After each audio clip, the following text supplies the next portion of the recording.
Folks, Black Star Network is here.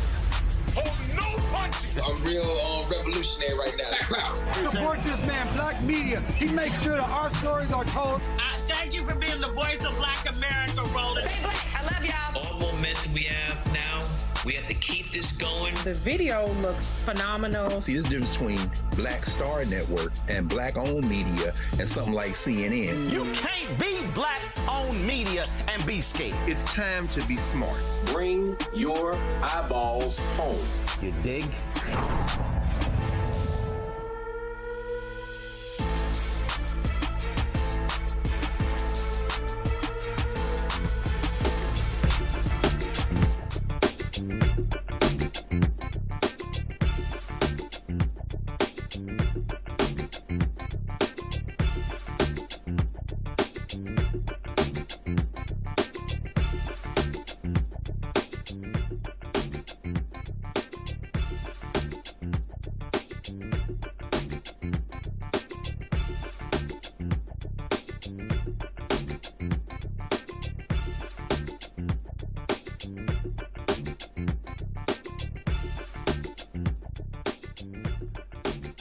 Today is Tuesday, August 18th, 2026. Coming up on Roland Martin Unfiltered, streaming live on the Black Star Network. David Crowley wants to become the next governor of Wisconsin.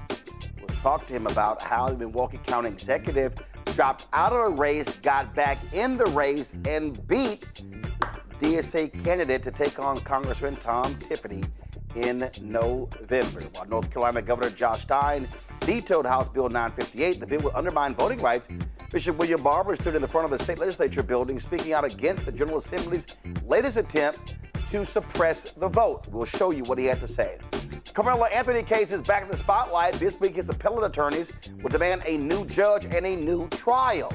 In the Nola Wells case, instead of preparing for what should have been his 19th birthday, his family will hold a national day of prayer, and the NAACP joins his legal team.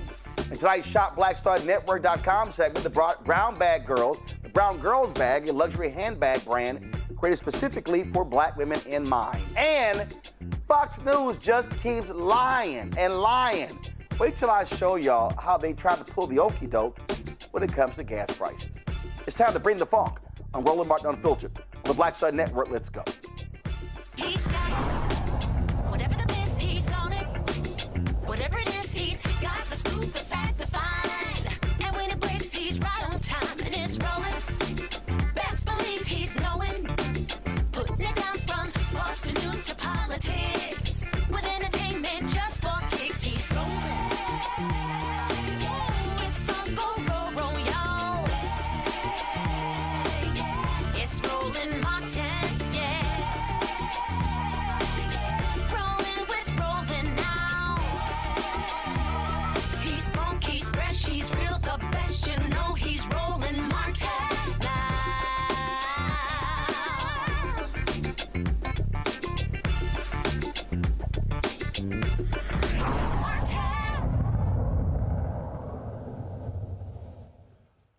Well, let's just say the Democratic race for governor in Wisconsin was pretty wild. You had several candidates who ran.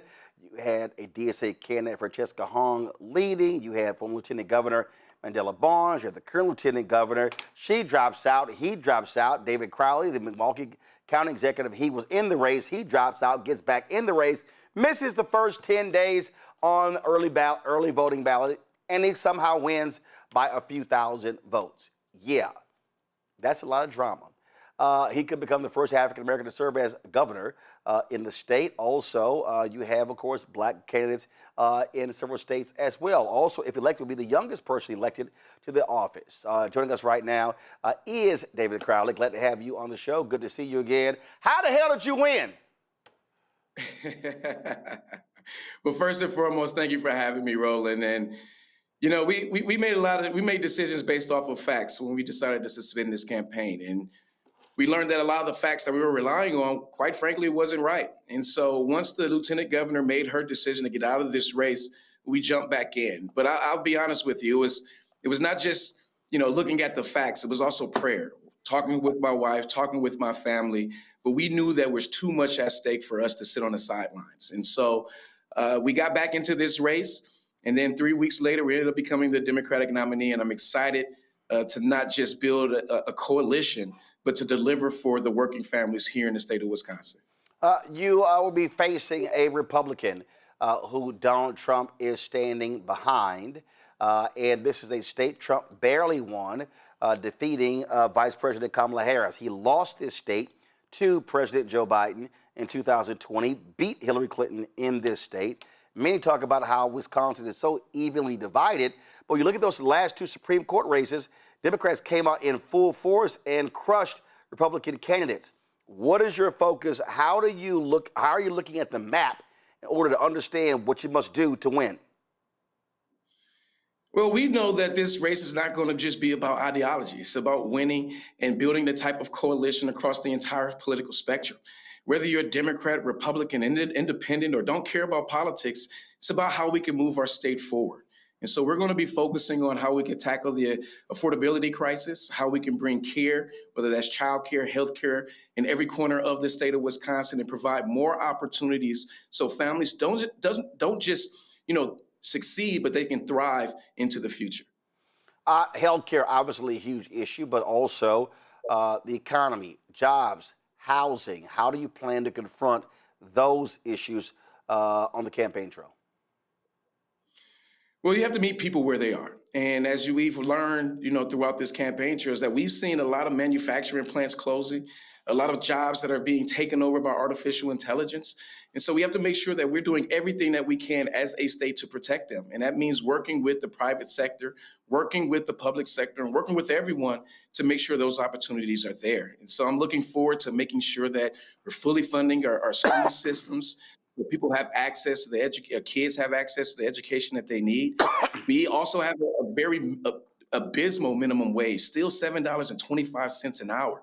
And we have to make sure that we raise that. But more importantly, creating more opportunities, pipelining individuals to different types of trades, and finding ways to reduce costs as it relates to education. And so there's a lot of opportunity here for us. But we know that we need someone who's not just going to fight and stand up against this Trump administration and MAGA extremism, but who's going to deliver a message, deliver a vision, not just for Wisconsin Democrats, but Democrats across the country. Data centers has been a major topic in a number of states. You gave a rather long, precise answer to that.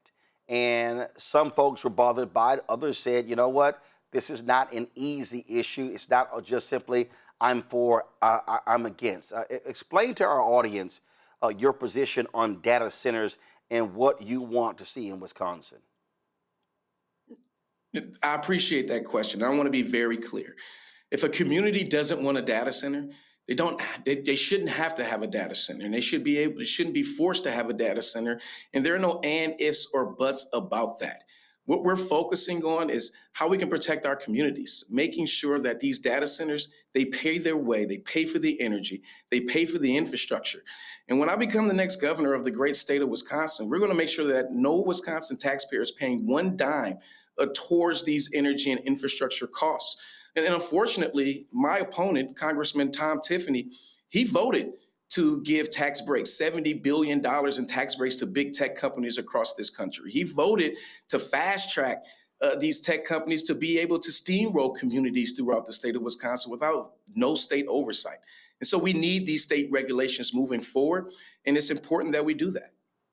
On that particular point, that's one of the things that I've looked at. When I see a lot of these tax breaks, and then when I hear the number of jobs created, I go, wait a minute, you're giving up a hell of a whole lot in tax breaks for 40, 50, 60, 70, 80, maybe 100 jobs.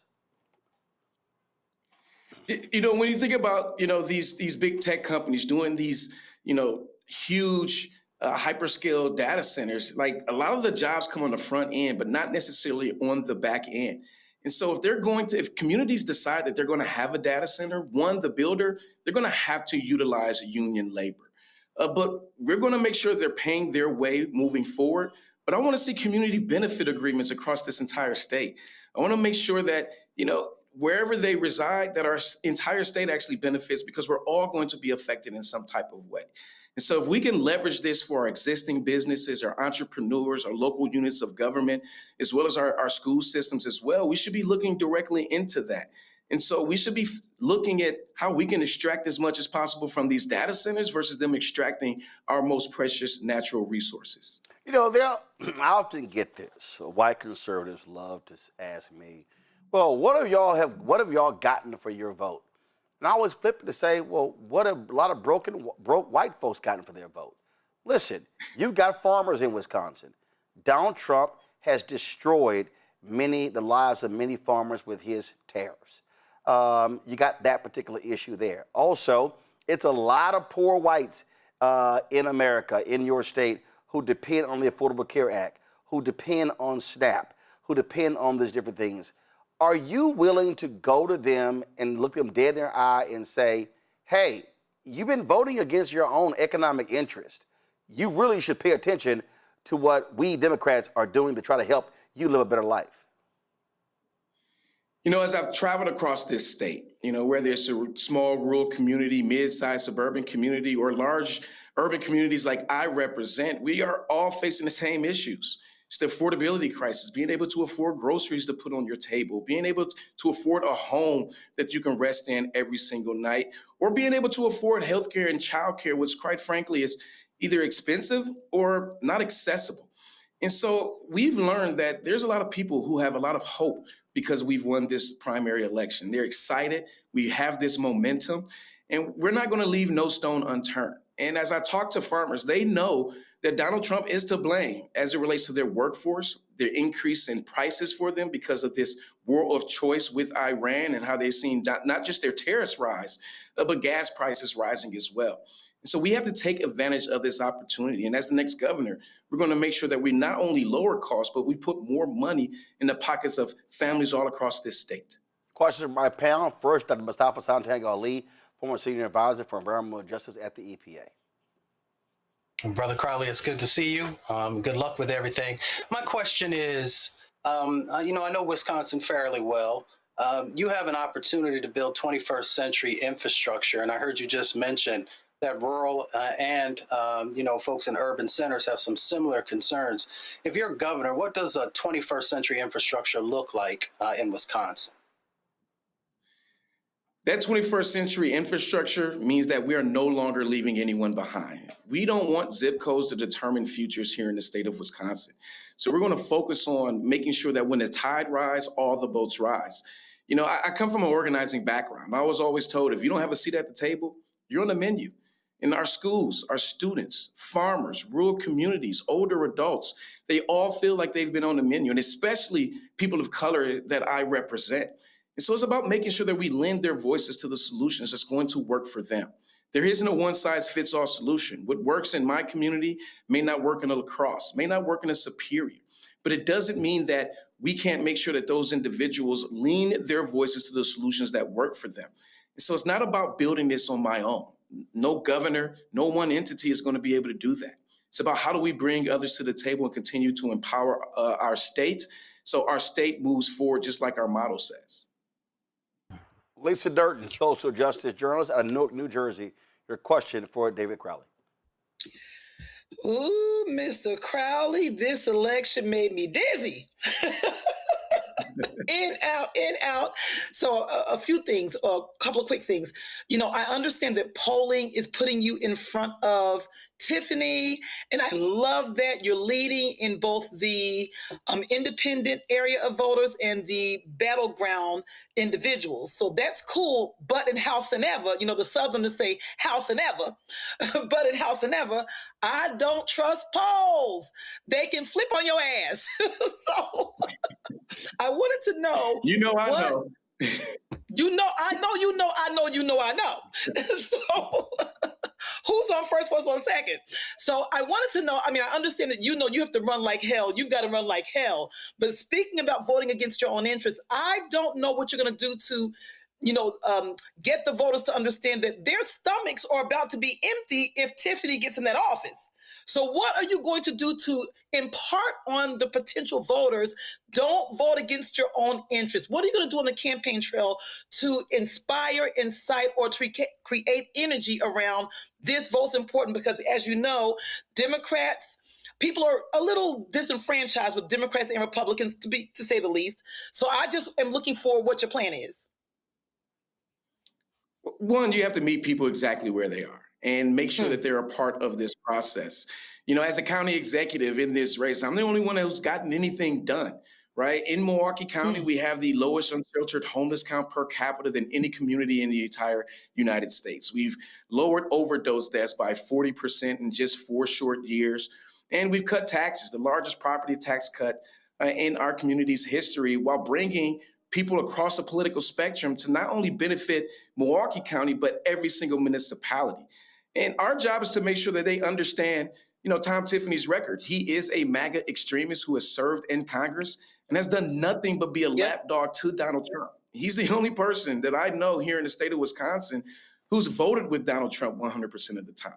And so he is not focused on actually having a backbone and standing up and fighting for his own district.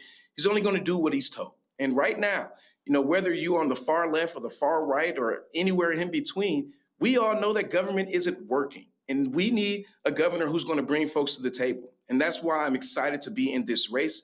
It's giving us a lot of opportunity to not only speak directly to the issues, but bring others to the table to join the movement that we've created. Nice. I appreciate that. Joe Richardson, civil rights attorney out of L.A. All right, sir, good to see you. Listen, talk a bit about, the idea you were out of the race for a period of time and then you're back in the race. You win by a nose. I want you to talk a little bit about 2 things, about the momentum that it suggests, and then related to that, how you bring the DSA folks along, right? You didn't beat a slouch that got no votes. You beat somebody that got a lot of votes, and it's enough votes to really make a difference. You're going to need those votes to get over the line. Talk about how you use that momentum to connect the dots and bring DSA or whoever didn't vote for you along. I really appreciate that question. One of the first things that we did right after the primaries, we did a unity tour. And so all of the primary gubernatorial candidates on the Democratic side, we had breakfast, and we all committed to supporting myself as the nominee.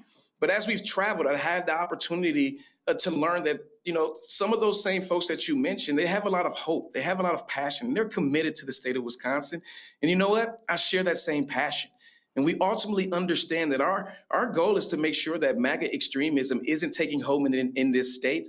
And the only way to defeat that is by defeating Tom Tiffany moving forward. And so as we build this big tent, our job is to make sure that we don't lose focus on what the goal is and continue to speak directly to the values of Wisconsinites all over. Last question for you, and that is when Mandela Barnes ran for United States Senate, he lost by a very small margin. There was a 50,000 vote drop-off in Milwaukee from the previous election. I have been saying on this show that where African Americans are, we need to be voting at a minimum of 70% or higher in order to offset turnout elsewhere. Are you making it clear to your campaign aides, to your strategists, to your media buyers, that there has to be a significant investment in black voters to turn out there in Milwaukee, black-owned media, and others if you are going to win? Look, I am an absolute son of the city of Milwaukee and Milwaukee County. I grew up as an organizer, and this entire community, saved my life and helped me grow up to be where I am today. And there's no way that we're going to move in this campaign and not include the black community in some type of capacity. I mean, it is the foundation of who I am, and it's one of the reasons why I'm a public servant to this day. And so we are very intentional in not just focusing on black media, but focusing on all media, right? I'm not trying to be the governor of just Milwaukee or southeastern Wisconsin. I want to be a governor of all of us. But in order to do that, we can't leave no stone unturned. We're not going to allow anybody to fall through the cracks, and we're going to make sure that everybody has a seat at the table, including the Black community. And so it's been really exciting to see the level of momentum that we've had here locally, because when I think about becoming the first African-American elected as Milwaukee County executive, you can imagine the Black community absolutely showed up. All right. David Crowley, we surely appreciate it, and I'm quite sure we're going to be on the road a lot of different places in September and October, so we probably be crossing paths. Absolutely. Thank you for having me. Thanks a lot. Folks, got to go to a break. We'll be right back. Roland Martin Unfiltered right here on the Black Star Network. All right, folks, let me get personal for a second. My mom had questions about her Medicare, so she called Chapter, a Medicare advisory company, and she texted me right after saying it's a great benefit. It was easy. A real person walked her through the whole thing, and now she understands better what's going on. But it's not just her. A woman in Yonkers wrote in saying the process was so simple, the enrollment was easy, and she was so glad she called. Then there's Marilyn, 90 years old, in Florida, living on Social Security. Her premium climbed every single year north of $400 a month for coverage she could barely afford anymore. So what does she do? She called Chapter. They found her the same top-tier coverage for hundreds of dollars less. 90 years old, and finally somebody in her corner. I hear stories like that again and again from our community. The Medicare system was not built to work for you. Too much fine print, too many plans. Yet Chapter's advisors are independent and honest, the only Medicare advisors that compare every plan nationwide. They're focused on one thing, what actually works for you. If you're already in the right plan, they'll tell you. No games. And people who switched with Chapter saved an average of $1,100 a year. All it takes is 20 minutes. You talk to a real person, and it's completely free help. So call Chapter at 724-264-8281, 724-264-8281. That's Chapter. I don't know about you, but I find it interesting that so many people think they know Black men so well. How we feel, what we think, what we want, why we do what we do. Hell, they even told us why we vote and why we didn't vote, but never asked us what our aspirations were, what scared us, what pisses us off, what we live for, how we live. That's what this show is. No translation, because we don't need anybody speaking for us, but we do need to speak for ourselves. This is not a traditional election show. And we don't need to speak through other people's lens. It's no translation. Right here on the Black Star Network. Join us.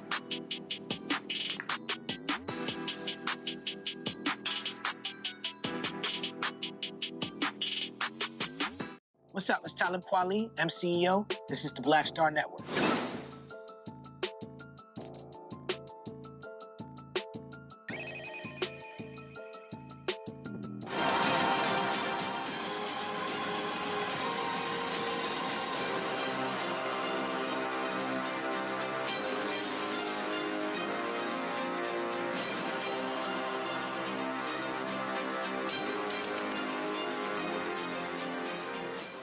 In North Carolina, Governor Josh Stein has vetoed Republican House Bill 958 and urged North Carolinians to call on the legislators to uphold the veto. He stamped the veto during a Protect Our Vote event at the Executive Mansion. The bill would eliminate a week of early voting in primary elections and allows challenges to early vote ballots up to 3 days after an election. Yeah. It also expands the State Board of Elections tools to purge voter rolls and the state auditor's role in local election administration. Now, y'all got to keep in mind, what Republicans did was they took the power of the Board of Elections away from the governor, and they skipped the lieutenant governor, Democrat. They skipped the Secretary of State, Democrat, and they gave it to the state auditor, who's a Republican. Yeah, that's what they do. Here's Stein talking about the bill. They know they are more focused on giving tax breaks to the wealthy and to out-of-state corporate shareholders than putting more money into your pockets. They know they haven't raised the minimum wage in 17 years. And they know they've focused on culture wars that divide and distract us from how little progress they have made. So rather than to make your life better, they want to make it harder for you to hold them accountable for their failures. But we are here today because we can stop this anti-voter law. Here's what's wrong with the bill. They make it harder to vote early. They're slicing a full week off of early voting in the primary. About 200,000 North Carolinians voted in the first week of early voting this year. And if you vote early in the general elections, this bill makes it easier for partisan officials to throw out your vote for up to 3 days after the election is over. More than 4 million North Carolinians voted early in 2024. It is far and away the most popular way that folks vote in our general election. Who here has voted early?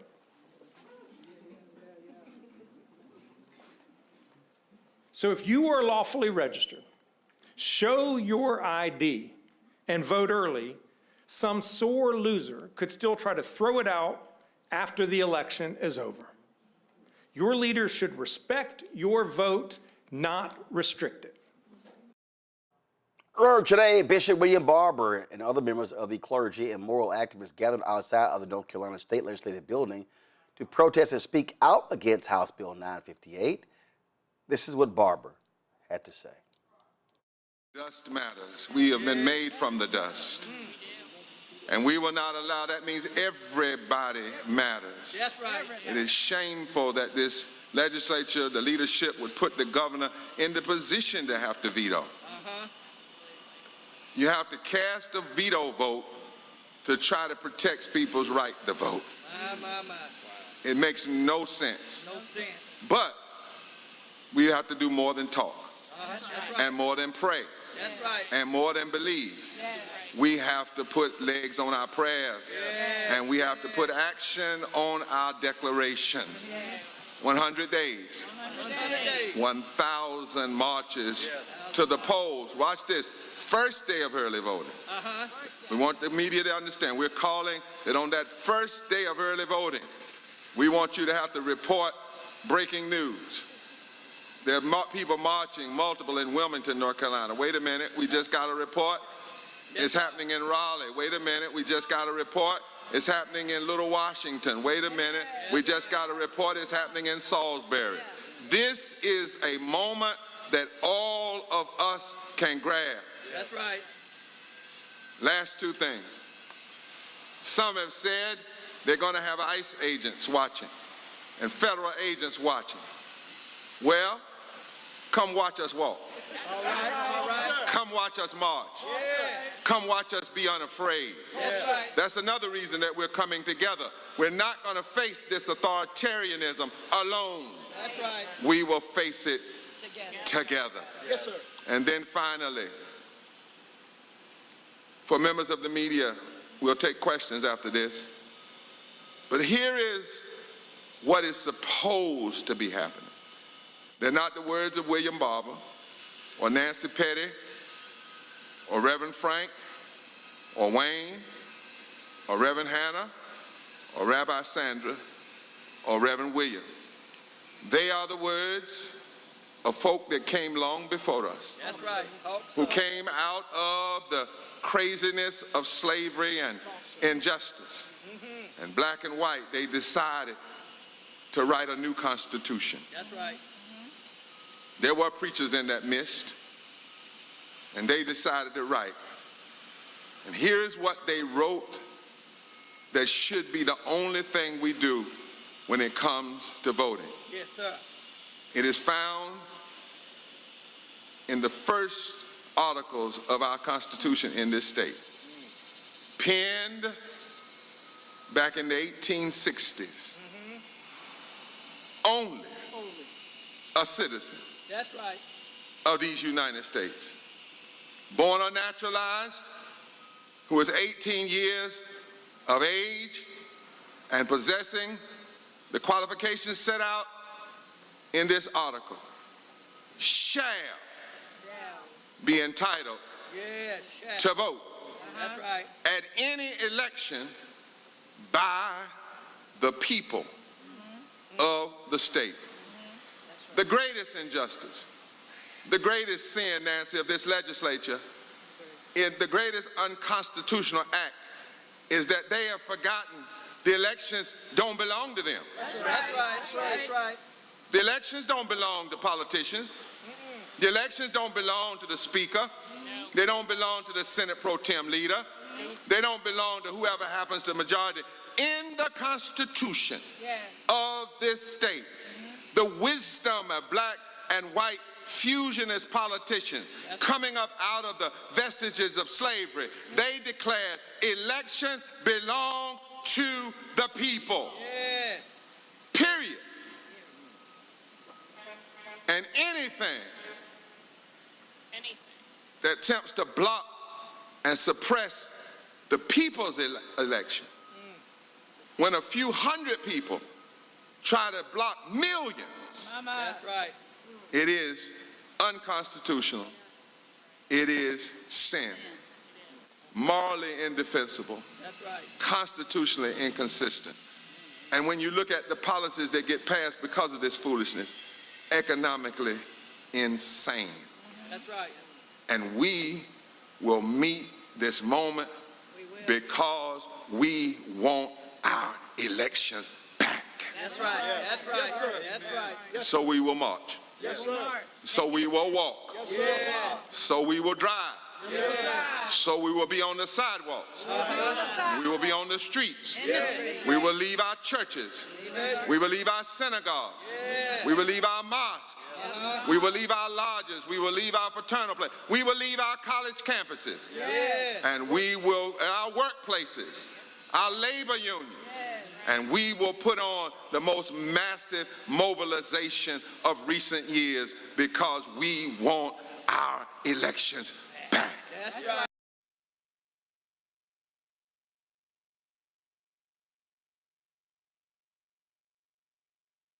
Of course, could attempt to override the veto. Stein is urging them to do so. And he wants North Carolinians to contact their state reps to uphold his veto decision. You know, the problem that we're seeing here, Joe, is that it's in narrow margins.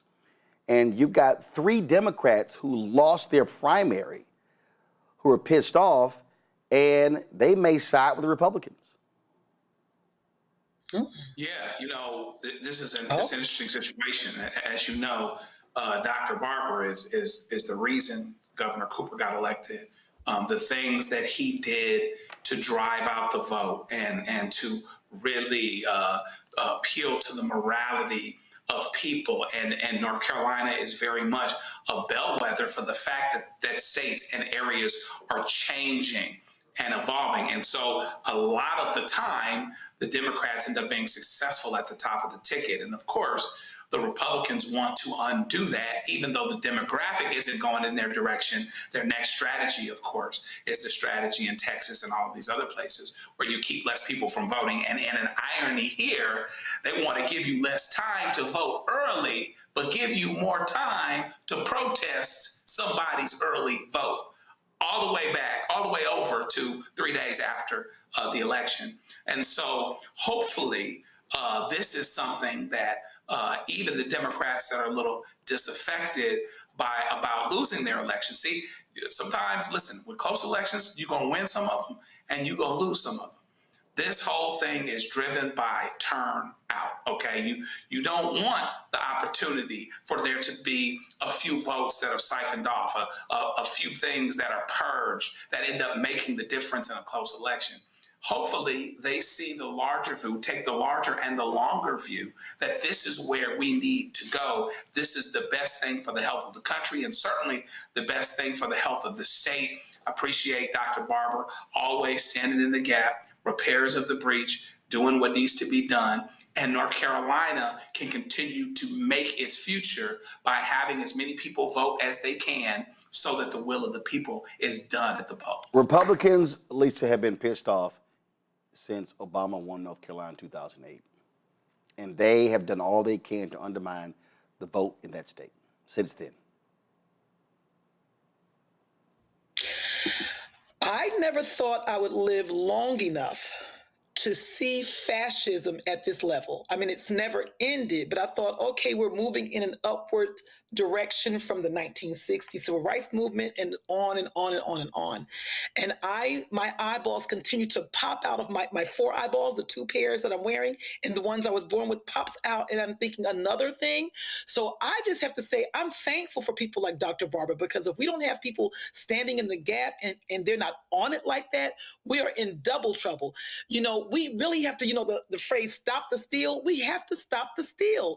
I don't understand how people are so complacent with it. Not just people who vote, but just everybody's just complacent, in particular now. I'm glad the governor is trying to make sure that people aren't jacking their vote. Voters have a right to vote early. We don't want things rolled back. So, because I'm thinking to myself, how can you just do this in plain sight? And over again, when I see these kinds of things trying to be enacted and they're trying to pass these kind of, you know, Gestapo laws, I look at this as, wow, they're doing this in plain sight. Do they think we're fools? You all are acting with impunity because they know who gonna check me, boo? That's exactly what they know. So when you have people who are fearless like Dr. Barber, when you have people who are fearless like the governor, when you have people who are fearless who are going to come out in droves and vote not just their conscience, but vote their what's right, we know we can stop them, but it's not as simple as we just can't go, oh, well, no, we have to get on top of this. So the unmitigated gall and the unfettered actions is just disgusting. So I just hope we fire off on all cylinders from everywhere and we get out there. I want the vision. Remember when Obama ran the first time? I want to see that vision. We saw helicopters where people were lines around the corner. People had head rags on and scarves and slippers, babies in their hand, cups of coffee. I want to see that kind of election day right now in this time for November, because it's going to take that kind of, electorate and voters to make this happen. We have to overdo it. We have to overrun the race in order to win it. We really have to get out there and go hard in the paint, as they call it. Mustafa. And I'm looking forward to that. Mustafa. I mean, folks just got to be courageous, right? We continue to lean on Reverend Barber and others who we give the title, and rightly so. They've done the work as a leader in this space. Each individual, every person is a leader, and you just have to decide if you're going to finally step up or if you're just going to wait to see how everything plays out. There's a huge amount of energy that goes into voter suppression. In the last 4 years, there have been over 1,500 bills introduced across our country to either stop you from being able to register or to kick you off the voter rolls or to be able to cast the ballot. 79 of those actually became law. So you should ask yourself, do these folks really have this much energy to be able to invest in stopping people from being able to vote, and not the energy to be able to invest in figuring out how to feed people, how to make sure everybody has a home, making sure that there's nobody who's unhoused, making sure that everybody has a job with a livable wage? All those things should actually motivate you to make sure that there are individuals who are finally in these spaces who care about you and are willing to do the work. So if we sit home, if we sit on the couch, if you sit on your butt, then you can't blame anybody else for what transpires. Well, speaking of that, listen, it is primary day in several states. You've got Florida primaries. You've got the governor's race, the U.S. Senate race. You got those key congressional races. So we're watching that. You've got Alaska, Wyoming as well. Really paying attention to Alaska because Mayor Patola, she's running. And she's running against an incumbent Republican. And there's a guy in the race who has the same last name, Dan Sullivan, different middle initials. And so that could cause some confusion there. But it really is, I think, let's pay a lot of attention, Lisa, to what's happening in Florida, because you've got, of course, Byron Donalds, supported by Donald Trump, leading in that race. You got former Republican David Jolly, who is running on the Democratic side, and he is running against Dodie Joseph. And so we're watching that race, as well as Dana Marie Foster, two African Americans. So we're watching that. He is expected to win. Then, of course, you've got the U.S. Senate race, Alex Vindman versus Angie Nixon. So there's a lot going on. And then, of course, you have the congressional races. Chevron Jones running for the seat with Frederica Wilson. Then, of course, you got the other seat, the other black seat, where David Wasserman Schultz chose to run in that election. And the black candidates opted not to drop out. There are 3 or 4 black candidates, and they met several times to say, hey, we should only have one run. Nah, all of them are running. And you might end up what happened in Memphis when a bunch of black people ran and Steve Cohen was able to win because the black folks canceled each other out.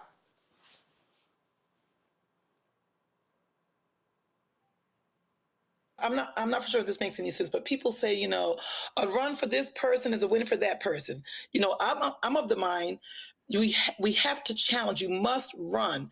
So you should. It's indicative of these races where, you know, one person jumped out of the race and then jumped back in the race. I ran for office before. I ran for lieutenant governor before on the Green Party many years ago. And people said to me, oh, you're taking a vote from this person and that person. But if we didn't run and challenge that election, it would have been a walk-on. I am all for it. So I'm just hoping that, you know, these individuals stay in the race, they go hard in the paint, and they do their best, because there was an election in Newark, a lady named Donna Jackson. She didn't have no money. She didn't have no flyers. She didn't have no people. She didn't have no Roger, no rerun, no rent. But since she challenged that you know, the usual folks, because of that, she won a Newark, city of Newark race. But she didn't feel like, I'm not going to win and, oh, I can't challenge it. We have to keep doing that to move the needle. That's the same thing with these democratic socialists. If they don't get in the race, we're not going to turn the tides. So I say continue to run so that we can make the difference. Somebody's getting in there. And it's not always about money and who you are and status. It's about just getting in the race. I'm a former track runner, so you know, my track references. You know, the thing here... somebody might drop the baton. That's the point. Somebody's going to drop the baton. One of the things we're watching, one of the things we're paying attention to there, specific in Florida, Joe, turnout. Democrats have been losing in that state. They're in disrepair. Nikki Fried has been trying to rebuild the party in the last several years. And so turnout, that's one of the things we should be looking at tonight. How hyped are Democrats there to vote in the primary? And, you know, it wasn't long ago where our dear brother, who's struggling now, our prayers are with him, came very, very close to becoming governor. So the numbers are there to affect a change. One of the big suggestions that happens, and we talked about it quite a bit, in the South is that because Republicans win so often, it's because that they have the numbers and therefore we shouldn't be hopeful. There are a whole lot of black folk. There are a whole lot of votes to mine, M-I-N-E, of people that don't turn out either because they're not hopeful or whatever else. And that's to say nothing of, you know, some of these laws that are coming into play where they try to restrict and restrict people that are the recently incarcerated or convicted and those types of things. But hopefully they can reconnect to the momentum that let folks understand that Florida was changing. I think Florida still is changing, just like Alabama is, just like Mississippi is, just like Texas is. The question becomes, can we have an overwhelming turnout to show that despite your attempts to siphon off and to purge and all of these other things, we are still marching towards being a different state than we were just because of the numbers. And hopefully our dear brother who's been running the party down there and been putting forth those efforts will see some of that come to fruition even tonight. Mustafa. I mean, this is just one of those moments, right? You still got to work incredibly hard to get people's vote. You know, a lot of folks are disillusioned. A lot of folks don't believe that it makes a difference, no matter how much pain they continue to experience, both themselves and in their families and inside of their communities. And a lot of it has to deal with that people don't truly believe that they have power. So if you don't think that you have power, then you think that your vote doesn't have power. And if you think your vote doesn't have power, then you don't show up. And so therefore, you give away all those resources that should be coming to your community to others who probably will not have the best interest of your community at heart. So one of the things is really helping people to understand, as we've talked about on the show before, the power of your vote, but not just the power of your vote, but how it is transformative. And a lot of times people don't do the work that's necessary to help folks to have an understanding of what that looks like. So, you know, we continue to educate. We continue to try to motivate folks, but at the end of the day, people are going to have to determine when they've had enough and when they're willing to make sure that there's real change that happens. All right, folks, let's go to a break. We'll be right back. Roland Martin Unfiltered on the Black Star Network. Don't forget to support the work that we do. John Breen, the Fun Fan Club. Goals get 20,000 of our fans contributing on average $50 each a year. That's $4.19 a month, 13 cents a day. If you want to do so via Cash App, use a Stripe QR code. You see it right here. As for credit cards as well, checks and money order, make it payable. Roland Martin Unfiltered, P.O. Box 57196, Washington, D.C. 20037-0196. PayPal, R. Martin Unfiltered. Venmo, RM Unfiltered. Zelle, Roland at RolandSMartin.com. Roland at RolandMartinUnfiltered.com. Back in a moment. All right, folks, let me get personal for a second. My mom had questions about her Medicare, so she called Chapter, a Medicare advisory company, and she texted me right after saying it's a great benefit. It was easy. A real person walked her through the whole thing, and now she understands better what's going on. But it's not just her. A woman in Yonkers wrote in saying the process was so simple, the enrollment was easy, and she was so glad she called. Then there's Marilyn, 90 years old, in Florida, living on Social Security. Her premium climbed every single year north of $400 a month for coverage she could barely afford anymore. So what does she do? She called Chapter. They found her the same top-tier coverage for hundreds of dollars less. 90 years old, and finally somebody in her corner. I hear stories like that again and again from our community. The Medicare system was not built to work for you. Too much fine print, too many plans. Yet Chapter's advisors are independent and honest, the only Medicare advisors that compare every plan nationwide. They're focused on one thing, what actually works for you. If you're already in the right plan, they'll tell you. No games. And people who switched with Chapter saved an average of $1,100 a year. All it takes is 20 minutes. You talk to a real person, and it's completely free help. So call Chapter at 724-264-8281, 724-264-8281. That's Chapter. I don't know about you, but I find it interesting that so many people think they know black men so well. How we feel, what we think, what we want, why we do what we do. Hell, they even told us why we vote and why we didn't vote, but never asked us what our aspirations were, what scared us, what pisses us off, what we live for, how we live. That's what this show is.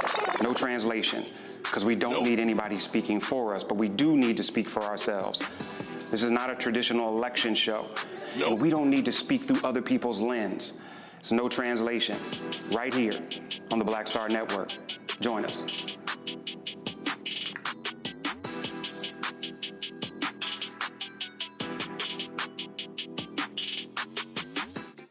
My name is Bill Duke, and you're watching Roland Martin Unfiltered.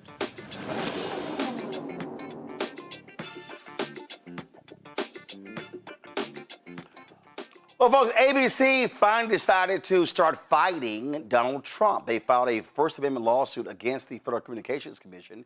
The suit claims that his investigations and regulatory actions are part of Donald Trump's retaliatory campaign to curb the network's free speech. The lawsuit filed in the U.S. District Court in D.C. also seeking to halt a proceeding in which the agency and its chairman, Brendan Carr, demanded that the network put its 8 stations up for early license renewal. That followed Donald Trump's attacks on the network, including its nighttime host, Jimmy Kimmel. The lawsuit is heavy in references to Donald Trump's attacks on ABC and calls for it to lose its licenses, including its complaints over the way that ABC News moderated the 2024 presidential debate during an attack on a news reporter who asked about releasing the Jeffrey Epstein files, and in a Truth Social post in which the president complained about late-night shows being 100% negative against him. The network's legal team said the FCC's actions violated its free speech rights, and they want a judge to step in. Joe, I'm going to start with you. ABC paid us $16 million to settle a lawsuit Donald Trump levied against George Stephanopoulos. Every lawyer said it was BS. But I guess Disney thought, you know what, let's pay them the money, and maybe that's going to curtail a tax on this. Nope. Sure didn't. And really, to be honest with you, they should have done this a long time ago. They're seeking a TRO, preliminary injunction, as they should be. Now, you know, the skim the complaint a little bit, drastic times, call for drastic actions. This complaint has a potential to be groundbreaking in some ways. But if you look at actually what's happening, a lot of these stations weren't up for renewal till 2028. the FCC basically says, in a really pretextual, well, let's put them back up for now, which in a best case scenario means they pay a whole lot of money over several years to fight this thing and to get from point A to point B and to be renewed, or they don't get renewed, but they move up dealing with the question, okay? So this really should let everybody know that when it comes to this administrative related stuff, you have got to fight. You can't just, keel over, as it were, because FCC basically just kept coming, and so, that little $16 million wasn't enough. And the things that they actually said, the things that they actually threatened. I mean, Donald Trump talked out loud about wanting to have these stations' licenses undone. He talked out loud about it. What else is there to do in that situation but fight? They tell us certain animals, they can kill you, but they, if they have a way of escape, that's what they'll do. But when they're against the wall and they know they're against the wall, what they do is they fight, and you have a problem at that point. And so really what ABC should have realized is that it's been against the wall for a long time. I guess better late than never, but hopefully they stay at it, because if they fight and the next place fights and the next place fights and the next place fights, the Trump administration is not particularly good at fighting a 10-front war. They're not particularly good at it because, among other things, they aren't the smartest and they aren't the most competent. So put that to the test and go where you need to go, because the republic is at stake. First Amendment rights are at stake. A free press is at stake. We have to do these things, and I'm glad they're finally doing it. The thing that jumps out here, Mustafa, you can't play footsie with this dictator. And all of these different people thought, oh, well, if we just throw him some cash. No, he's so brazen, he's going to demand more. He is an absolute extortionist. Mm-hmm.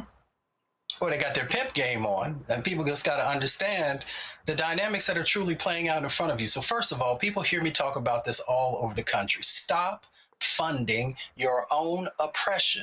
So when you pay off, these deals that these folks try and put in place, then you continue to fund your own oppression. You continue to put the blood in the water. The sharks are going to come.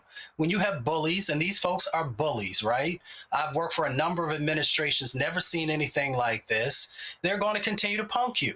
Whether you are a multi-million-dollar conglomerate or you're somebody who's a little bit further down the food chain, they are going to continue to push you. They're going to continue to punch you. They're going to continue to do these things because most folks won't stand up and push back. My daddy used to say he could always tell if somebody had a strong spine, because no matter what came at them, they were going to continue to stand up based upon what their values and priorities are and not be moved. But unfortunately, we've had folks who have done this. So when you have these folks who continue to try and censor, let's say that word again, to censor what's being shared because it is not a part of their ideology, then they continue to try and utilize both the courts, where they continue to lose. It just takes a long time. And they continue to try and extort people, as you just shared. So stop funding your oppression, stop going down on your knees, and stand up for what you believe in. Yeah, simple as that, Lisa. And the bottom line is, you got to fight. This man is a thug. He has no bottom, none, zero, zilch. And so you got to swing on his ass. Yep. It's funny. Listen, last time I checked, everybody knows you don't pay the ransom money. You don't pay. Because they think we're going to keep digging. I'm going to reach down in your purse to pay your way and your homeboy's way. Come on, stop paying that. And my mother is from the South, and she would always get mad when I tried to stand up. I had to evict tenants. And when I'm there, I'm waiting for them to close the door. She says, you better get off that porch. Those tenants could have a gun. I said, I might have a gun. So here's what we're about to do. I'm about to test that ass. She was scared. I can't fight, but I want to see, can you fight? That's the problem. So I was like, woo, about time ABC, put their big girl, boy panties on and said, let me go out swinging. Somebody's got to have brass balls to fight and battle Trump. these Gestapo tactics is silencing media. All, establishment media, don't you have a bunch of lawyers? So I just hope and pray, as they say, that ABC's lawsuit against them for the FCC retaliatory campaign to lock down on the right to free speech for everybody makes other people, like a domino effect, say, oh, okay, if ABC can stand up and they can go out swinging and getting in the ring, let me do the same. I think this is going to be the beginning of all of that, because after a while, when you press Donald Trump against the wall, he just falls to the ground. He thinks, let me see if I can punk you. And that's exactly what has been happening. People have been getting punked literally, and I'm sick of it. It's disgusting. Again, you can play the game. You can go ahead and think. Yeah. You can pay him off. You can think that, he's not going to treat me that way.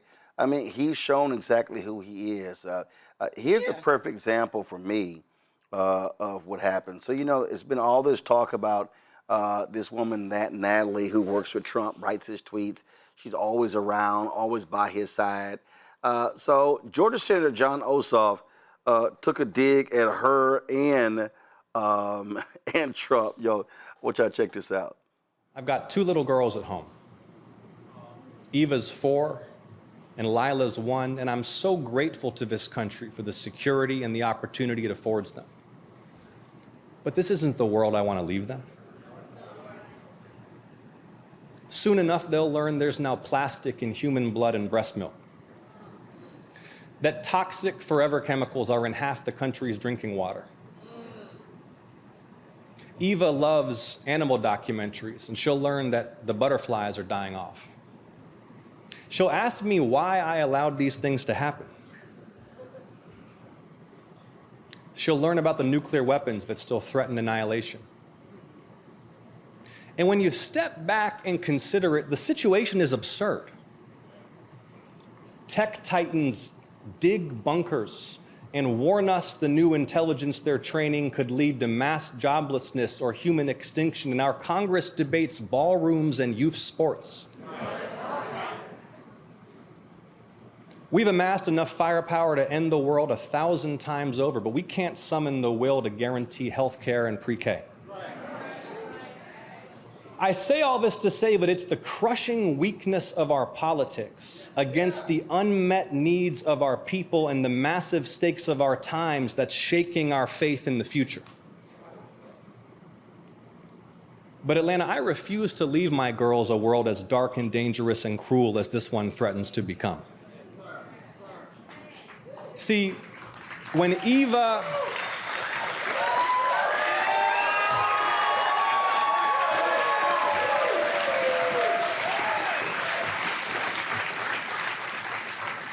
When Eva's old enough to ask me why I let this happen, I'm determined to answer truthfully that I didn't.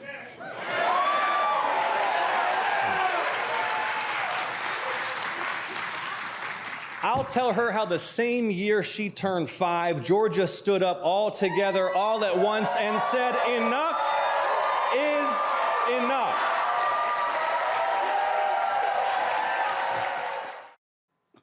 One of the things that I like, again, you take the shot and you call him exactly who he is, and Fox News took note of that, and they were like, okay. And they were like, well, and of course, Laura Ingraham, she wasn't too particularly happy, but I don't know why they all upset. Donald Trump, all he ever does is trash as well. And so, again, you treat him exactly who he is, the thug that he is. To me, that's what you should always do. Mustafa, these folk got to learn how to fight. These folk got to, listen, ain't no rules when it comes to this fool. You got to hit him with every damn thing. Well, first of all, we hit him with the truth, right? Because the truth is definitely going to hurt, because it highlights the fact that they have done nothing for this country to help it to heal, to help it to be safer, to help it to be more prosperous for the majority of folks. So, those are facts. So when you can't deal with the facts, Then you bring all this other ancillary stuff into the conversation and try to take people off of what they need to be focused upon. And that's the reality of the situation. The other part of it is that I don't know where these folks grew up. I never understood folks allowing a bully to punk you.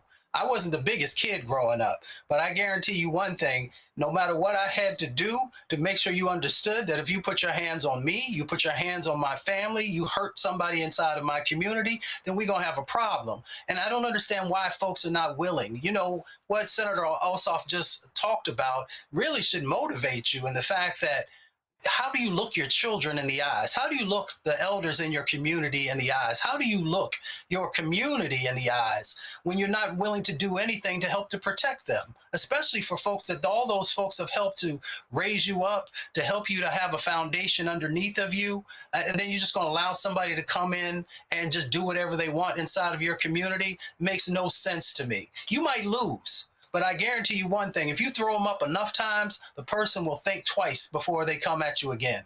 Indeed. I have this other clip. Lisa, check this out. Remember, he promised to lower prices on day one. You remember that? And I want the president's remaining supporters to hear this, because it was all a lie. Under Donald J. Trump, it costs more than ever to stock your fridge, to power your home, to make a cup of coffee, to buy school supplies for your kid or a tractor for your farm. Gas is up 30% since inauguration. Diesel, 47%, coffee, 35%, ground beef, 23%. They doubled your health insurance premiums and slashed Medicaid to cut taxes for their corporate donors and the ultra-rich. They made you pay more for everything and took us to war on lies and spent most of last year trying to cover up for the world's most famous pedophile while the crook president and his crook family raked in billions. Now, where I come from, Joe, that's called checkmate. Yeah, bringing it. Mic drop, bringing all of it. But what's so funny is, just like Mustafa just said, he's telling the truth. He's actually telling the truth. He didn't have to create. He didn't have to extend the truth. He didn't have to tell something that deserves context. Prices are up. Okay? Prices are way up. And really, when it comes down to it, not standing up, starting off, even Republicans with their own party, they had many chances to beat him back, as it were. Made him bigger, made MAGA extremism bigger, made all of this stuff bigger than it had to be. But it was built on a foundation of lies, a foundation of untruth, a foundation of dishonesty, lack of integrity, etc. And it's interesting to watch how people twist up in pretzels to say that they believe in integrity and they believe in truth and honesty, but they still are on this Trump train. But the train is it's going off the tracks big time. And I'd laugh about it, except we all paying more money. It's going to take a whole long time to fix all of this. But it's going to take more truth tellers like John Ossoff to put it where it really is and say, this is what's happening and this is what's going on. And hopefully the people of Georgia, in his case, are listening to it. I think he looks fairly good as it pertains to the polls and gives you a sense for how far he's actually come, because all that time ago they said that he couldn't win. And so hopefully we continue to just have more truth tellers to continue to let us know. If people vote with the urgency that all of this mess has actually created, we will see quite a big change in Congress, quite a big. Had an event with Senator Mark Kelly and his wife, former Congresswoman Gabby Giffords, where, let's just say, he didn't mince words when it came to draft dodging Donald Trump. Because I don't think anything illustrates the times more aptly than that the draft-dodging crook president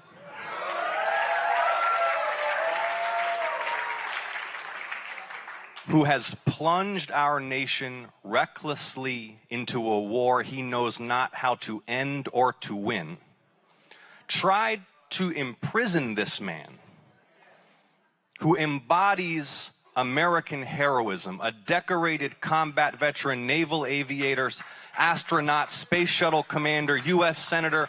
Donald Trump tried to lock him up for daring to state in public a fundamental principle of military law. And you heard, I work closely with Mark. We sit together on the Intelligence Committee, and it's been a privilege to see how he has persevered despite these threats of imprisonment by his own government, dutifully serving his constituents in Arizona, dutifully seeing to the national security of all Americans, and not backing down for even a moment in the face of those threats. Thank you, Mark, for all you've done and for your courage. Straight draft dodger. Straight. Yep. I mean, that man don't give a damn about the military. You got that USS Lincoln. He don't care about the conditions on that ship. He said, oh, they should stay out longer. This man is an absolute sicko. When I saw John Ossoff snapping in Philadelphia, they call it joning. In Newark, we call it hiking, doing the dozens. Y'all know the words. I was on the floor. The man should be a comedian. You know, he's pointing out everything we already know. There isn't anything we don't know about Donald Trump. We even saw Donald Trump in the debate with Kamala Harris saying, I have a concept of a plan. Even the MAGA folks didn't see any concepts. What are the balloons? What are the concepts? Did you list any concepts? But they're busy saying, well, you know, Kamala Harris, we don't know what she's about. What is she doing for men and blacks and women? But he's saying, I have no plan. So it just tells you how disgusting people are. When people say, oh, people are voting against their own best interests. No, they're not. All of the MAGA folks voted in their best interest. And what they're after is white supremacy. And you know how they say when you want to put somebody down in a ditch, you've got to be down in them. So people are so hateful. People are so racist. They'd rather starve themselves to make sure you starve. They'd rather run out of gas in their car to make sure your tank is empty. This is what the racism and the disgustingness is all about. The individualism is all about. So I'm liking that John is saying we're going to turn this tide down here where we are. We have to have more of the Johns, because if you have more of the Johns, it's going to be like the Wizard of Oz. You know, when they got to the end and you saw the wizard, he was so loud and mean. At the end, it was a little short man that was a punk. We have to expose Donald Trump once and for all. And these John Ossoffs and all of those other folks doing what they're doing, marching toward November, is going to do just that. All right, folks, going to a quick break. We come back. I keep telling y'all, ain't nothing like a Fox News lie. Man, did they lie about gas prices. Wait till I show y'all next. Roland Martin Unfiltered on the Black Star Network. All right, folks, let me get personal for a second. My mom had questions about her Medicare, so she called Chapter, a Medicare advisory company, and she texted me right after saying it's a great benefit. It was easy. A real person walked her through the whole thing, and now she understands better what's going on. But it's not just her. A woman in Yonkers wrote in saying the process was so simple, the enrollment was easy, and she was so glad she called. Then there's Marilyn, 90 years old, in Florida, living on Social Security. Her premium climbed every single year north of $400 a month for coverage she could barely afford anymore. So what does she do? She called Chapter. They found her the same top-tier coverage for hundreds of dollars less. 90 years old, and finally somebody in her corner. I hear stories like that again and again from our community. The Medicare system was not built to work for you. Too much fine print, too many plans. Yet Chapter's advisors are independent and honest, the only Medicare advisors that compare every plan nationwide. They're focused on one thing, what actually works for you. If you're already in the right plan, they'll tell you. No games. People who switched with Chapter saved an average of $1,100 a year. All it takes is 20 minutes. You talk to a real person, and it's completely free help. So call Chapter at 724-264-8281, 724-264-8281. That's Chapter. I don't know about you, but I find it interesting that so many people think they know black men so well. How we feel, what we think, what we want, why we do what we do. Hell, they even told us why we vote and why we didn't vote, but never asked us what our aspirations were, what scared us, what pisses us off, what we live for, how we live. That's what this show is. No translation, because we don't need anybody speaking for us, but we do need to speak for ourselves. This is not a traditional election show. And we don't need to speak through other people's lens. It's no translation. Right here on the Black Star Network. Join us.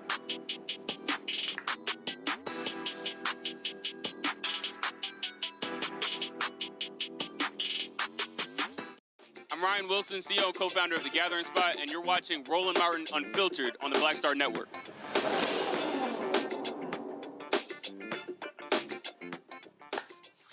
All right, y'all. Ain't nothing like another Fox News lie. For the longest, they called themselves fair and balanced. Bullshit. They weren't. They done all they could to lie for Donald Trump, to just cover for him. They keep saying the economy is great, it's wonderful, it's fantastic. They're all lying. Check this segment out on gas prices. Now, before I toss back to you, yesterday we aired a graphic that showed gas prices incorrectly last year were $4.13 a gallon. They are, in fact, $3.13 a gallon. That's 90 cents more in the past year. The Trump administration says those gas prices will fall quickly once the operations in Iran ends. Now, back to you. Oh, I want y'all to roll it again. Now, before I toss back to you, yesterday we aired a graphic that showed gas prices incorrectly last year were $4.13 a gallon. They are, in fact, $3.13 a gallon. That's 90 cents more in the past year. The Trump administration says those gas prices will fall quickly once the operations in Iran ends. Now, back to you. So, really? How hard is it? This is the graphic, y'all. It's right here. This is the graphic. You see, they tried to show a year ago, it's $4.13. Then it was like, actually, now it was like a lot lower. That's what they're doing, y'all. That's what they're doing. They lie. That's all they do is lie, y'all. This is nothing more, Mustafa, than state-run propaganda. That's exactly what I was thinking, man. Oh, good gracious. If Octavia Butler was here with her dystopian novel, she would be having a field day and be known as the prophetess that she was. You know what's really interesting is, one, they expect that you can't count, because first he said $3.13, $4.13, 90 cents. I'm like, I know I went to public school, but I believe that that's $1. The other part of it is that all the people that I know, they don't use regular gasoline in their cars, so they never talk about mid-grade and they don't talk about premium. And yeah, most folks can't afford that now, so they're going down and damaging their engines, so they don't talk to you about the additional cost that is going to be needed to be able to fix the engines, the additional upgrades you're going to need, all the various things that are in that space. And of course they lie because the policies are so terrible. The policies make no sense. Getting into a war made no sense. And people go to the grocery store, they see the prices, they feel the pain. When they go to the gas pump, they see the prices, they feel the pain. You know, and we can go down the laundry list of things that they have failed on because, one, the people that they put into the positions didn't have merit.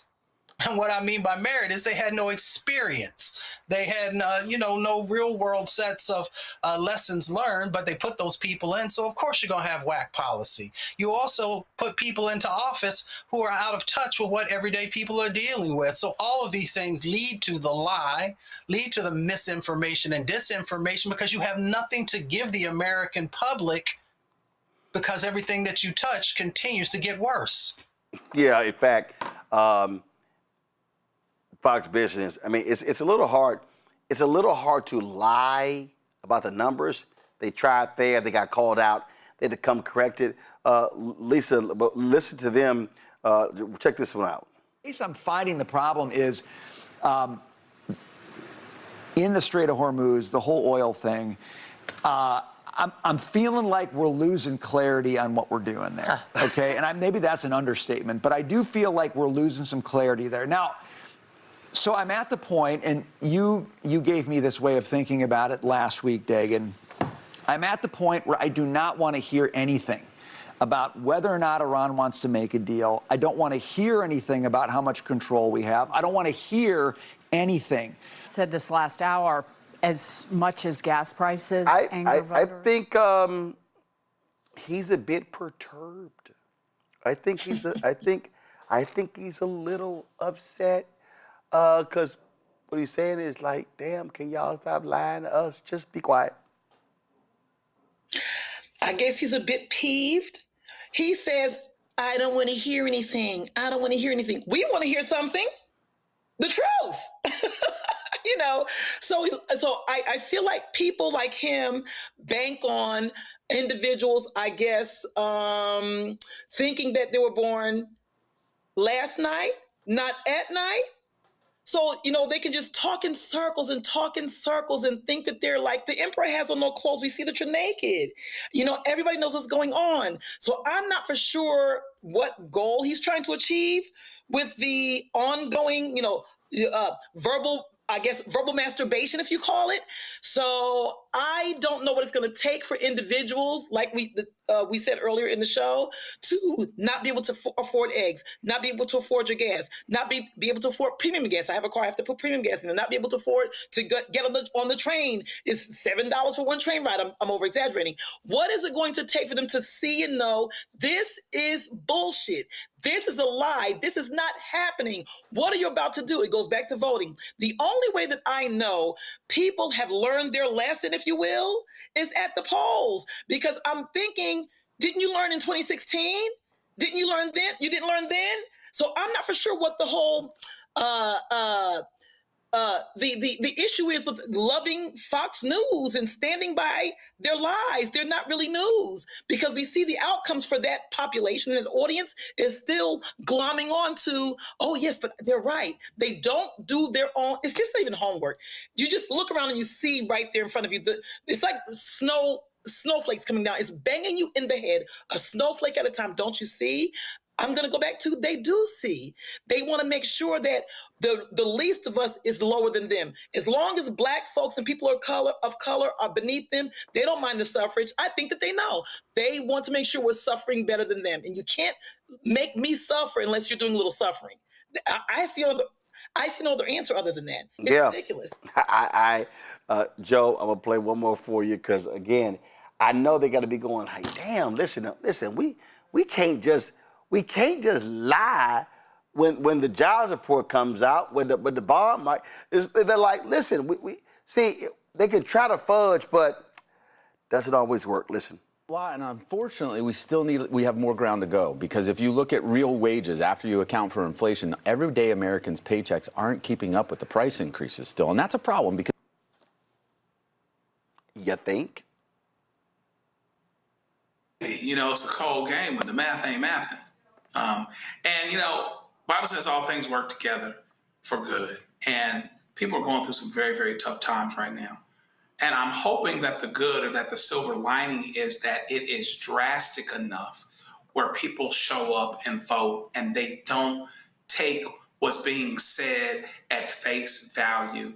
There's no midway. There's no gray area around this. We don't have time for folks that are lying. I know how much more money I'm spending for gas. I know how much more money I'm spending for beef. I know how much more money I'm spending for fill in the blank, whatever it is that it might be. We are dealing with this reality on a day-to-day basis, and hopefully people's reality speaks louder than these lies and even this notion that some people sit and watch this and they want to go along, you know, because they bought into these culture wars and whatever else. Now, once again, you got something else in common with your black brother, with your Hispanic sister, or whatever else that you didn't want to admit, and that is that y'all all out in the cold. That Donald Trump and that the higher ups are taking from all of you. Okay, so you know that's staring at you. You can decide not to stare back if you don't want to, but the problem is the reality is going to speak louder than all of that. So hopefully people get that. And, you know, the Fox people are interesting because those that kind of want to tell the truth, they kind of sheepish about it. Like, you know, they worry, like somebody looking backstage and saying, well, let's pull him and not put him back on. I don't know how that goes, you know, when you need to make something else out of actual facts that say we are doing worse by any objective measure. So I guess that's the soap opera of Fox News. You won't hear the truth, but at least you get to see how people react. You know, Jocelyn, Illinois, 2,500 Tyson food workers out of a job because the plant shut down. In Nebraska, Kellogg plant shut down. 3 plants shut down in the last week. All of them voted for Trump by more than 10 points. How you like me now? All right, y'all. I'll be right back. Roland Martin Unfiltered on the Black Star Network.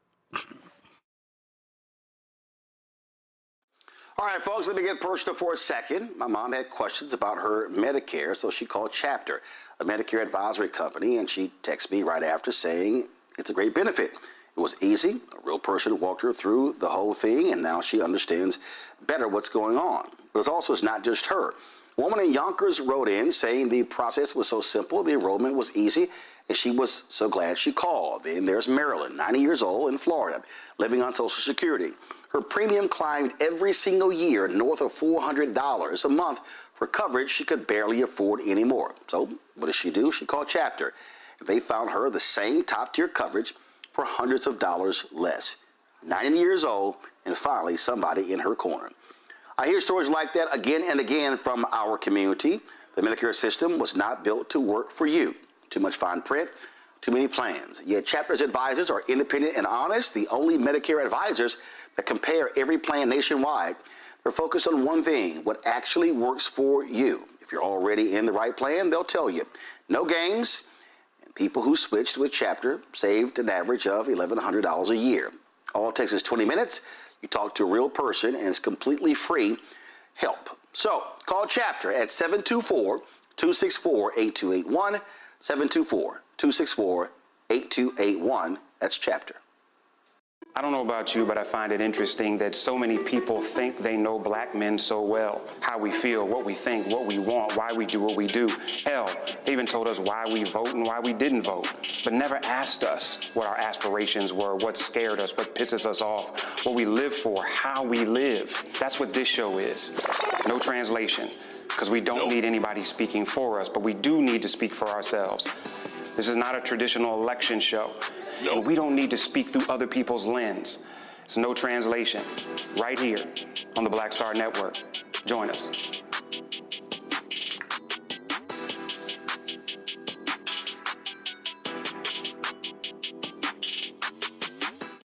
Hey everybody, I'm T.D. Jakes, and I want to encourage you to watch Roland Martin Unfiltered.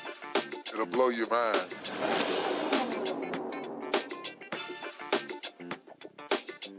In Texas, the high-profile Frisco track meet stabbing case is back in court on Wednesday. Karmelo Anthony's attorneys will ask the appointed San Antonio judge Sid Harrell to remove Judge John Roach from the case post-trial proceedings. Anthony's team, led by Russell Wilson, believes that Roach's rulings limiting public access violated Anthony's civil rights. If Roach is recused on Wednesday, another judge will sit over Thursday's hearing for a new trial. If he is not recused, Anthony's new lawyers must present their arguments for a new trial before the same judge who has said he believed the initial trial was fair despite there being no black jurors. Thursday's hearing could feature new facts and testimony that have not been made public before. In June, the Collin County jury found Anthony guilty of first-degree murder in connection with the death of 17-year-old Austin Metcalf during a track meet in April 2025 at Memorial High School. Anthony was sentenced to 35 years in prison. Folks, a national prayer vigil is set for August 19th, that's tomorrow, for what would have been Nola Wells' 19th birthday. His family and supporters will hold a commemoration at the Greater St. John AME Church in Biloxi, Mississippi. The NAACP has joined the legal team representing the family of Wells. Kristen Clark will be on the show tomorrow to discuss why the NAACP found it important to help the Wells family. Nolan's body was found on a Mississippi barrier island after a 4th of July boat trip to Horn Island with 3 white friends. Jackson County DA Angel Myers McElrath said the results of the autopsy report, along with other evidence collected during the investigation, remain sealed pending the outcome of the criminal investigation to determine whether criminal wrongdoing took place. His parents, Christine and Elmore, along with their attorney Ben Crump, spoke last week at NABJ convention in Atlanta about the investigation and the main objective, pursuing justice, truth, and transparency into what happened to Nolan. Folks, the second day of testimony in the trial of a man accused of orchestrating the killing of the legendary rapper Tupac Shakur. Dwayne Kefty Davis is charged with murder of the 1996 killing of Tupac.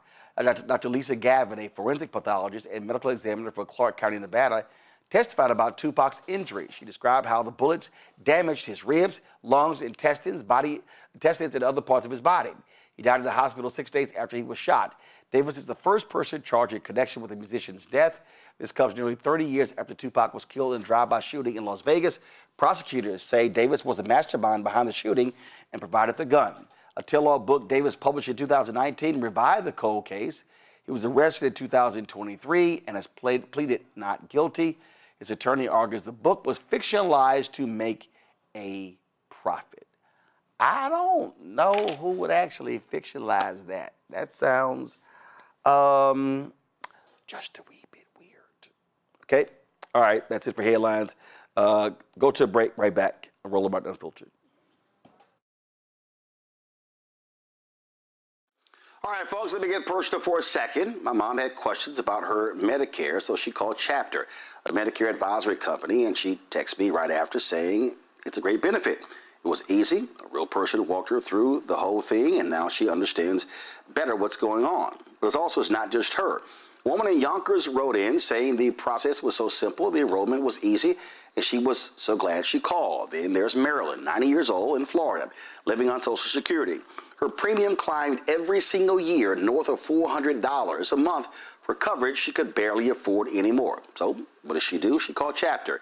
They found her the same top-tier coverage for hundreds of dollars less. 90 years old, and finally somebody in her corner. I hear stories like that again and again from our community. The Medicare system was not built to work for you. Too much fine print, too many plans. Yet Chapter's advisors are independent and honest, the only Medicare advisors that compare every plan nationwide. They're focused on one thing, what actually works for you. If you're already in the right plan, they'll tell you. No games. And people who switched with Chapter saved an average of $1,100 a year. All it takes is 20 minutes. You talk to a real person, and it's completely free help. So call Chapter at 724-264-8281, 724-264-8281. That's Chapter. I don't know about you, but I find it interesting that so many people think they know black men so well. How we feel, what we think, what we want, why we do what we do. Hell, they even told us why we vote and why we didn't vote, but never asked us what our aspirations were, what scared us, what pisses us off, what we live for, how we live. That's what this show is.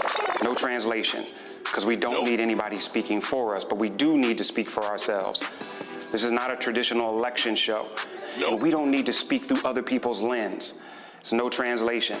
Right here on the Black Star Network. Join us.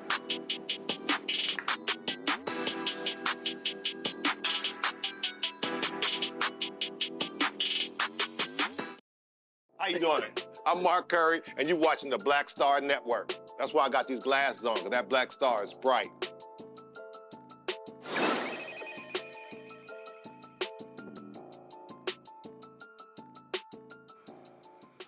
All right, folks, we were talking about the elections today in Florida, and boy, this didn't take long.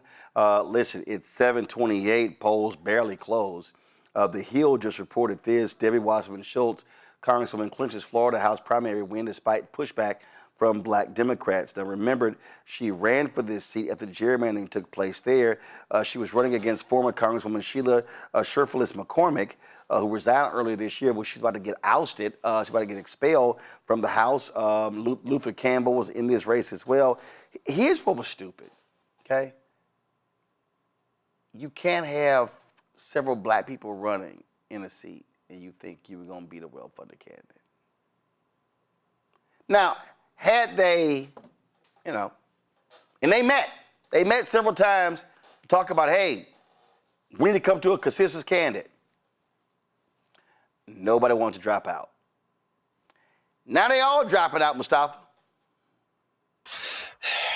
Yeah, this is the way that I look at this. Sometimes we allow our egos to get in our way, and we have to do what's best for our community. If you truly love our community, like so many people say they do, then we got to do what's best for our community. If you are polling at 3%, 4%, 5%, you're not going to make up another 20, 30%, especially if there's 3 or 4 or 5 other people that are in the race. So if you truly want to make sure that we have representation that comes from our community and has a best interest of our community at heart, then that means sometimes that you've got to not just step aside, but you have to, make sure that you are supporting the person who has the best opportunity to win. I know some folks might see it differently, but we're right now in a moment where we don't get to make mistakes. We have to make sure that we have individuals who we know without a doubt are authentically running because they care about what happens in our communities and wants to make sure that our communities are uplifted. It is baffling to me, Lisa, that all of them could stay in and somehow thought that they could beat a well-funded, long-time Democratic congresswoman. I agree with Dr. Ali. I said this earlier. I'm the person that feels like we should all be able to run. I'm all for that. But when it gets right down to it, like Dr. Ali said, now we're looking at you're polling at 0.0001%. You're polling at beneath the surface percent. Now it gets into what's good for the collective. I'm so sick of the individualism in this country, or really in the world. It's a disease, or it's a pandemic, an epidemic. I can't tell. So nobody wants to drop out. And if you drop out, are you really dropped out? See, here's my thing about people who run for office. Do you really care?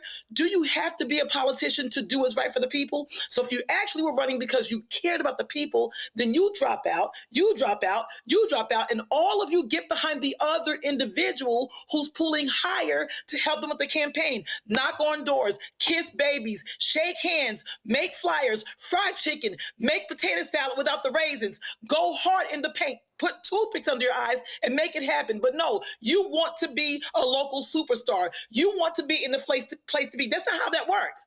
I'll use track again. Sometimes I ran a track meet with the worst run on the track team because my coach had to spread us thin. Lisa, we're putting Sabrina in anchor leg. Even though she sucks, you got to run for her because we want to win the 4x8 and we've got to spread these folks out. I didn't go, well, she can't run good. We got behind that because what we want to do, we want to win more than one thing.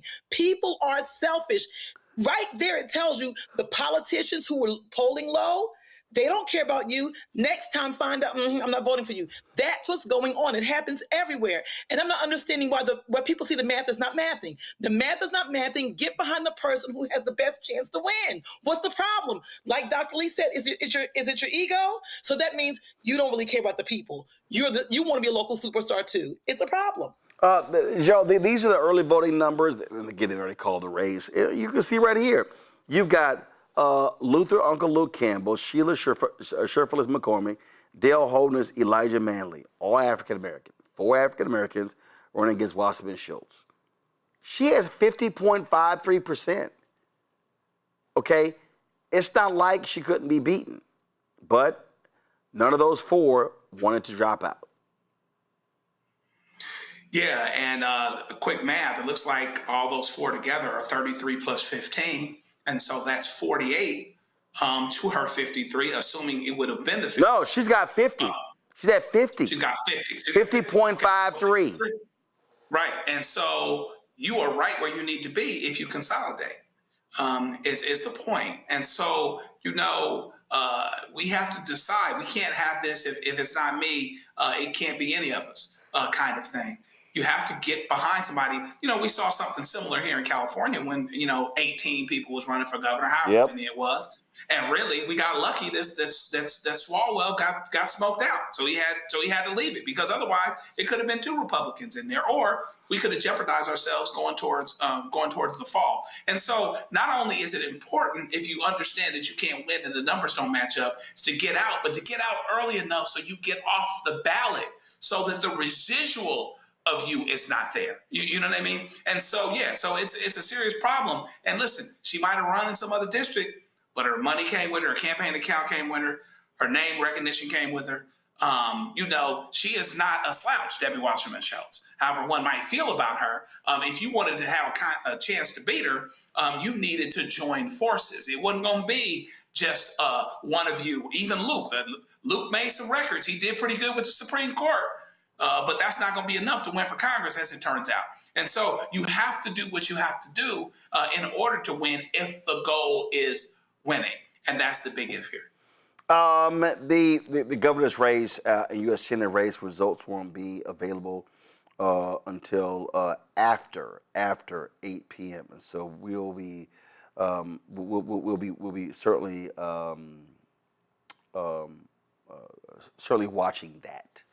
One of the things that we've talked about when it comes to these elections, when you look at numbers, and it's very interesting. I saw something earlier. Wait a minute. Nikki Barnes. Hold on one second. I saw this tweet from her. I cracked up laughing when she posted it. Give me one second. Yeah, Nikki Barnes. She's a Florida consultant, and she tweeted this: based on the numbers I'm seeing, Democratic voters 50 to 65 plus are getting ready to choose every last one of our Democratic nominees. Now, some of y'all are about to be mad, but I would encourage you to call the younger millennials and Gen Z and tell them to go vote. Y'all have heard me say this numerous times. At the largest demographic in America are millennials and Gen Z. They outnumber Gen X. They outnumber baby boomers. They have the numbers. But they don't vote. And I keep saying it over and over and over again. If you're a millennial and a Gen Z, you keep yelling, I'm so sick of seeing all these old people. I'm tired of seeing all these old people. I have listened to y'all bitch about Clyburn, and y'all say Maxine, and y'all say Mfume. Oh, all these folks.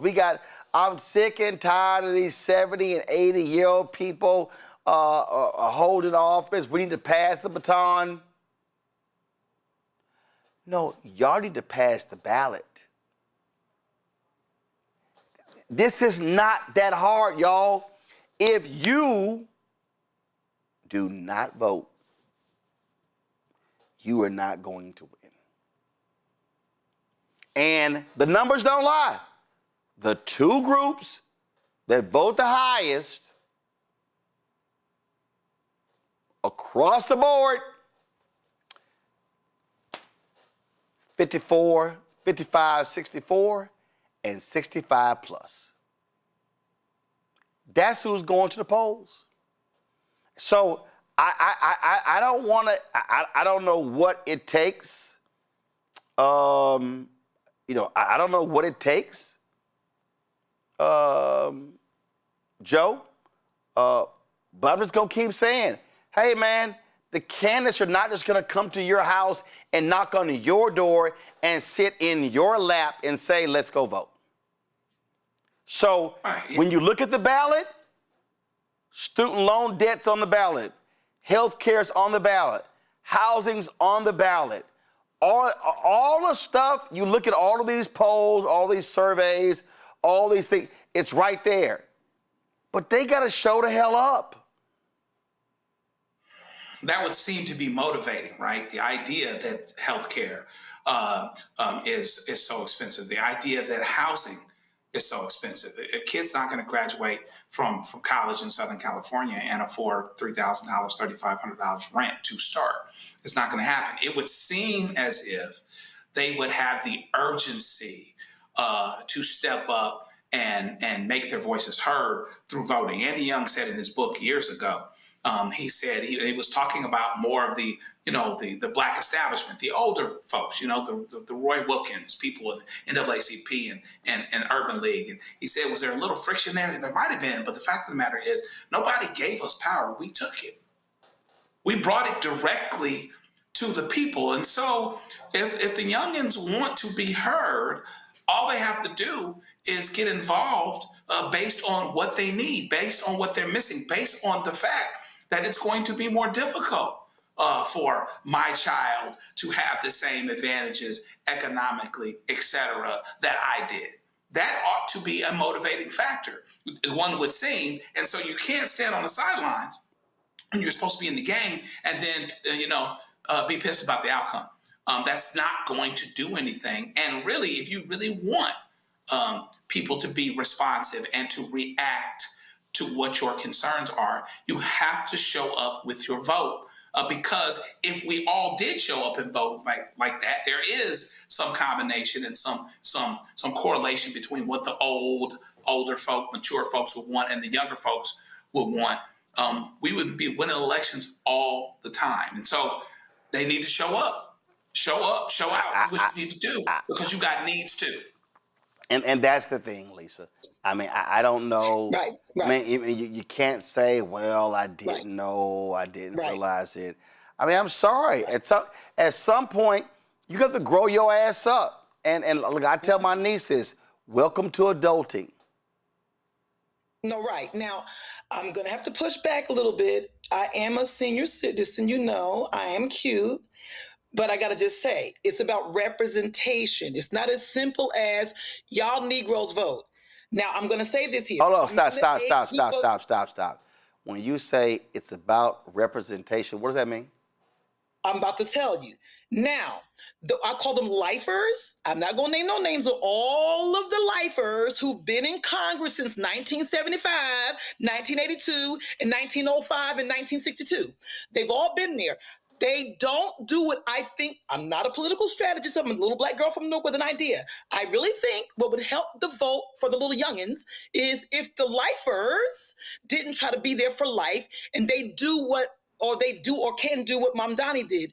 You need to groom other yous. I need other yous to groom other yous. Bring them along and you help them to get their campaigns together and you push them up. It's not as simple as saying, oh, just vote because you can, millennials and Gen Zs. I need the Mamdani effect. I need individuals to run people on tickets like what Mamdani's doing. He's 30. He's running other 30-somethings and 40-somethings. Can't the lifers do that? Can't they bring people along and say, hey, this has nothing to do with lifers bringing them along. No, this has nothing to do with lifers bringing them along. This has to do with. No, I'm saying if lifers this has to do with whether this has to do with whether they're showing up. If they show up, they can elect whoever the hell they want to elect. But they're not showing. It's a chicken and egg thing. It's a chicken and egg thing, Roland. It's chicken and egg. What came first, the chicken and egg? If I see me, I might go out and vote. But I can't see me unless I win. Oh, hold on. I can't see me unless somebody vote for somebody who looks like me and they win. Okay, Roland, it's a chicken. What came first, chicken or the egg? No. I can't sit here and say, man, I sure want to see some young folks run. Are you voting? No, I ain't voting till I see some young folks run. I don't think it's that nobody's sitting there saying, I'm not going to vote till young people run. I just think it's... Yes, they are. Yes, they are. When I first saw Sue Simmons, I said, I want to be an anchor person. I didn't think, until I see a black woman anchor person, I'm not going to be a black woman anchor person. Okay. Okay, but the reality is... But the reality is you can't get elected. You can't see someone unless they get elected. I'm getting And you can't get elected unless you get votes. And if the folk don't vote for you, you ain't never getting elected. And then if you don't get elected, they ain't gonna see your ass. Are y'all brothers? Help a sister out. Help Brick City out. No, I think you're on your own on this one, Mustafa. Y'all brothers know what I'm trying to say. No, they know what you. I'm not feeling you right now. They know what you saying, but they ain't buying. Don't be on his side because he's a man. It ain't got nothing to do with no man. It ain't got what it has to do with. I'm telling you, this is real simple. You can't sit here and say it's like all them yahoos say, no tangibles, no vote. Your ass ain't getting no tangibles during the election. You need the person to win to get tangibles. Listen, I'm the least political person in the world. When I was called on to run for lieutenant governor in the Green Party back in 2017, we didn't win. I didn't want to do it. Someone said, Lisa, based on these things we think about you, we want you to run for the Green Party lieutenant governor. I had no thought of doing it. I wasn't interested in doing it. I said, okay, what the hell? Now, we didn't win, but somebody said they reached in and pulled me in. And then the idea came, we had a few meetings, okay. Now, we didn't win, but there were a lot of individuals, regular John Does, Jane Does, who said, oh my God, I'm inspired by Lisa. She's a just round-the-way girl. And I got a lot of votes, although we didn't win. But I didn't think, let me run for representation. Somebody asked me, then there was representation. The chicken egg theory. Okay, Roland's not feeling me. Damn you, Roland. No, I'm not. And the reason I'm not is because Mustafa, it reminds me of when Reverend Jackson was in Ferguson and all these young brothers were upset with the death of Michael Brown. And Reverend Jackson said, you want to see them cops get charged? Yeah. Do you want to see the cop go to prison? Yeah. Would you love to be on that jury to convict? Yeah. Reverend Jackson said, you know you can't serve on a jury unless you're a registered voter. None of them were registered. So it's like the brother doing after the death of George Floyd. Man, the politicians ain't nothing. They ain't gonna change. I'm gonna march. If your ass is marching and you don't vote, all your ass is doing is taking a walk. Yeah.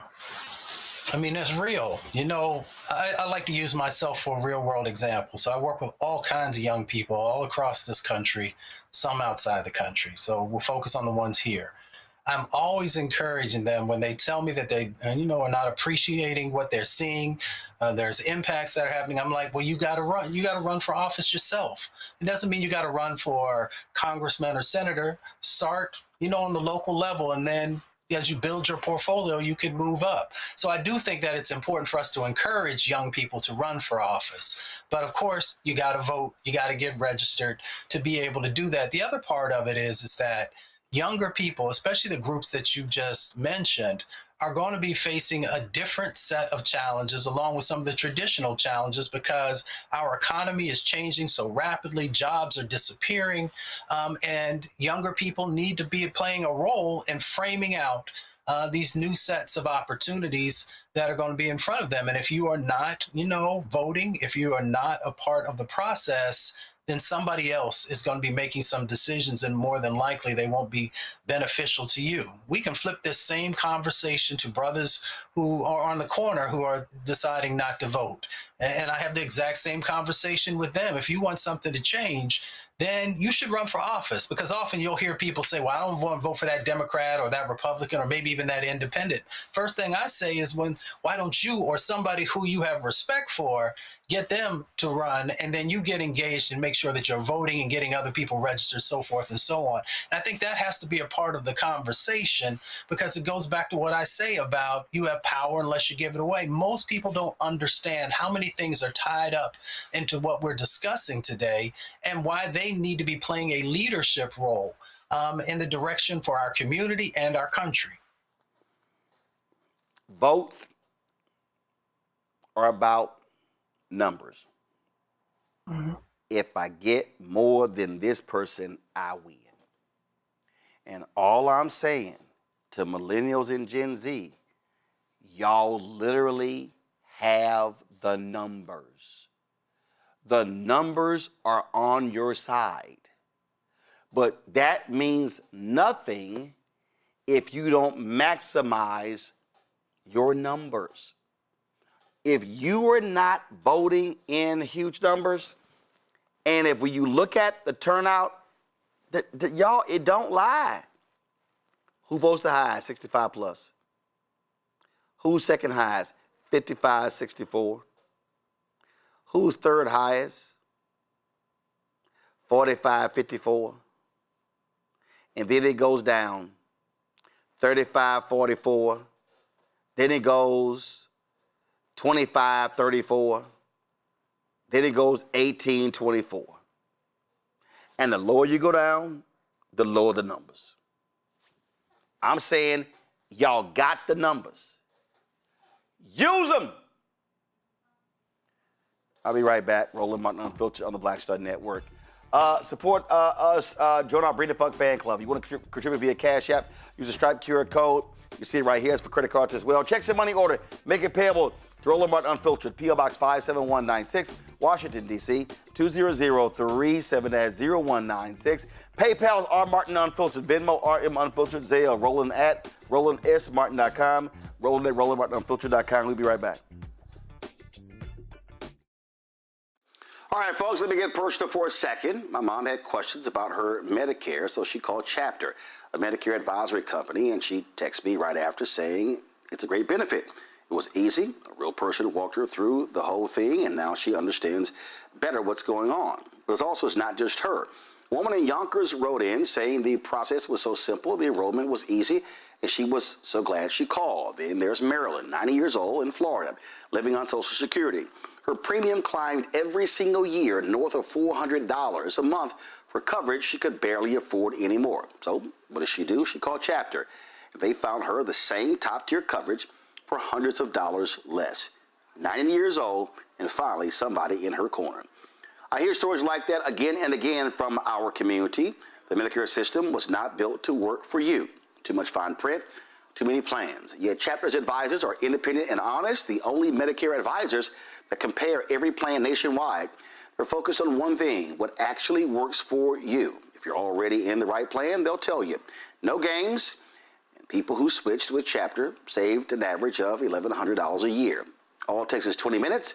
You talk to a real person, and it's completely free help. So call Chapter at 724-264-8281, 724-264-8281. That's Chapter.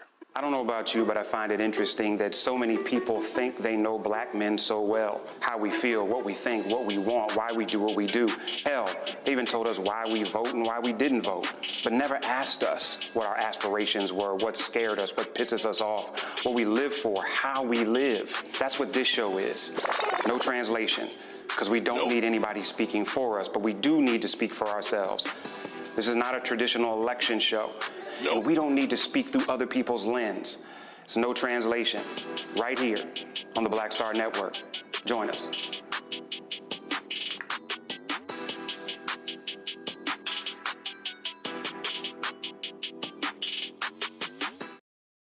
Hi, I'm Swing Cash, Basketball Hall of Famer, and you're watching Black Star Network.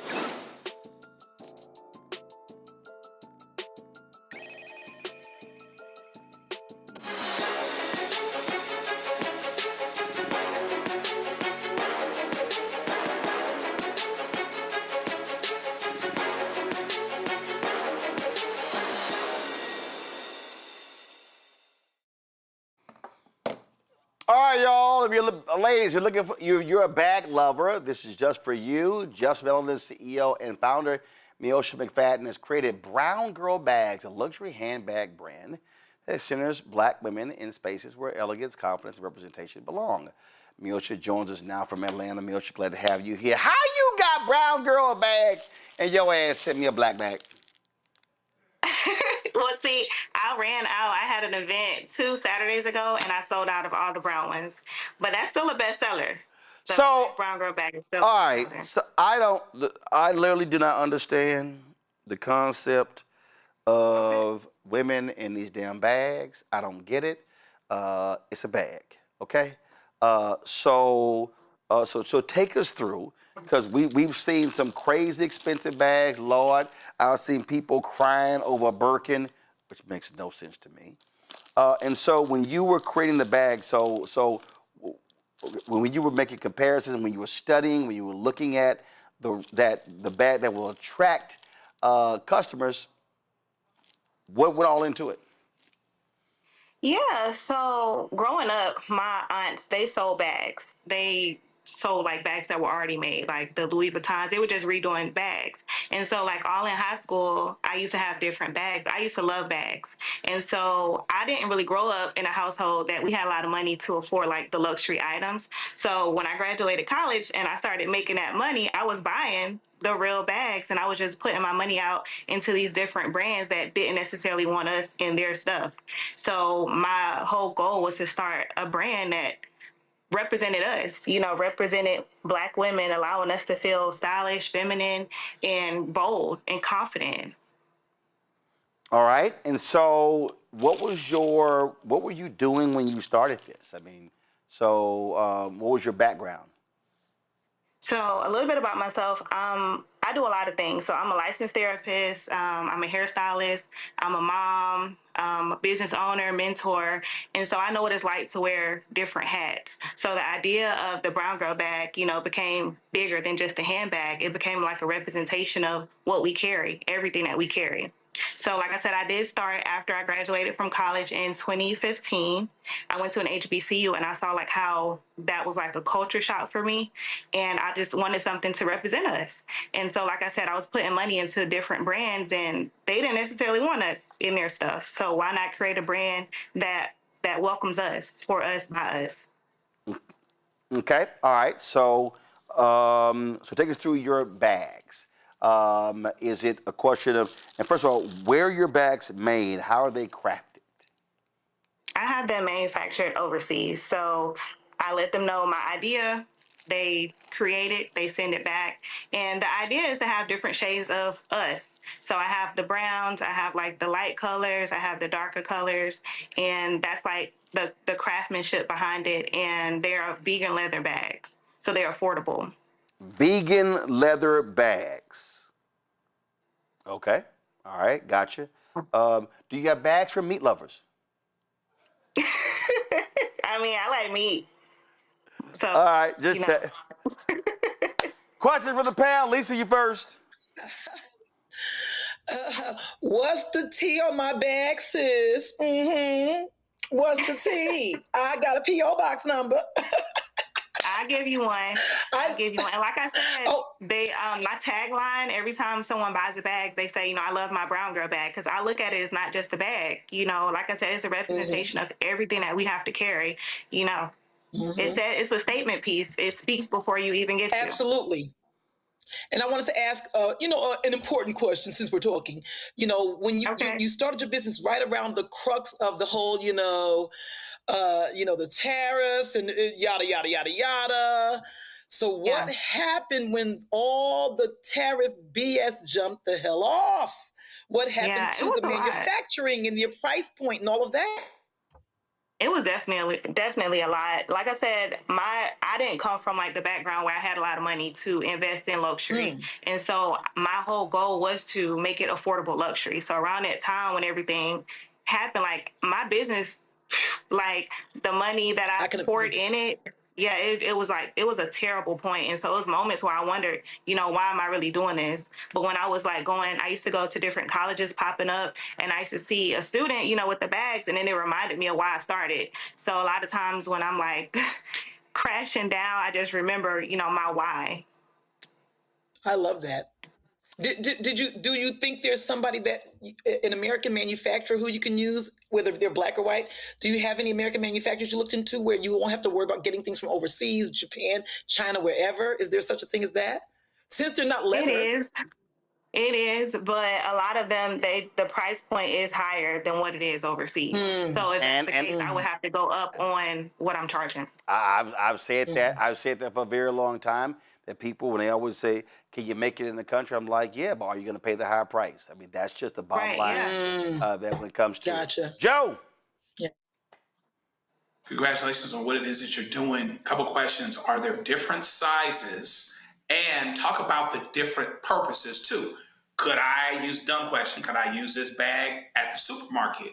Could I use it as a carry-on? I imagine that I could on the plane, things like that. Tell me about the uses that you contemplate for the bags. Yeah, well, see, for me, I love that you can dress it up, you can dress it down, you can take it to brunch. It just depends on, what you're comfortable with. A lot of people don't want to carry a really big bag if they're like going to like an elegant dinner, but I do have a smaller version. It's not necessarily crafted big, like boxy. I have like a smaller, like shoulder bag. So, you can take it to work, travel, you can really just make it your own.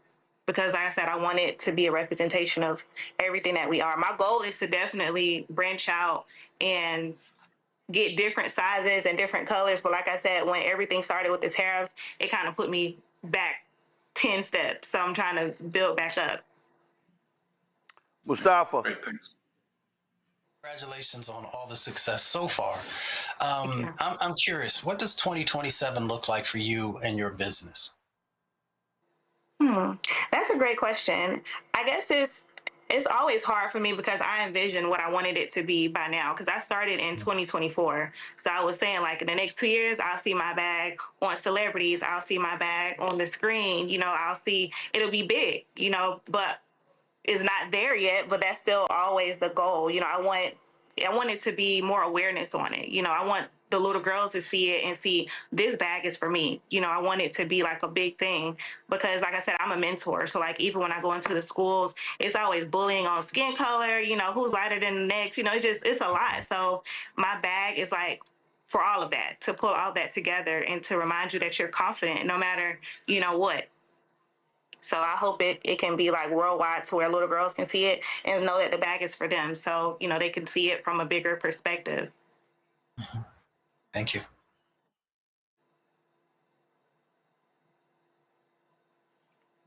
Folks, so if y'all want to check out Miosha's bags, do me a favor, go to shopblackstarnetwork.com. Shopblackstarnetwork.com. To check out her bags. You got all the bags there on the website. And so if you go to shopblackstarnetwork.com, you can check them out. And you can, of course, support Brown Girl bags. That's right. Even though I got a black one right here. Brown Girl bag. And so y'all can check it all out by going to shopblackstarnetwork.com. Shopblackstarnetwork.com. Miosha, we appreciate it. Thanks a lot.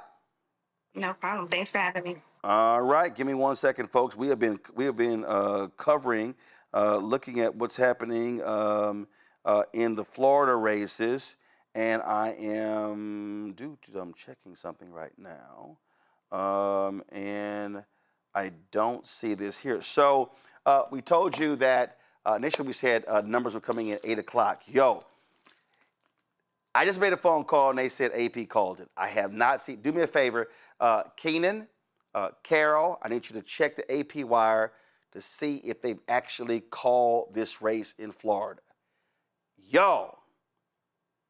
If they call this race in Florida, shockwaves are going to be sent.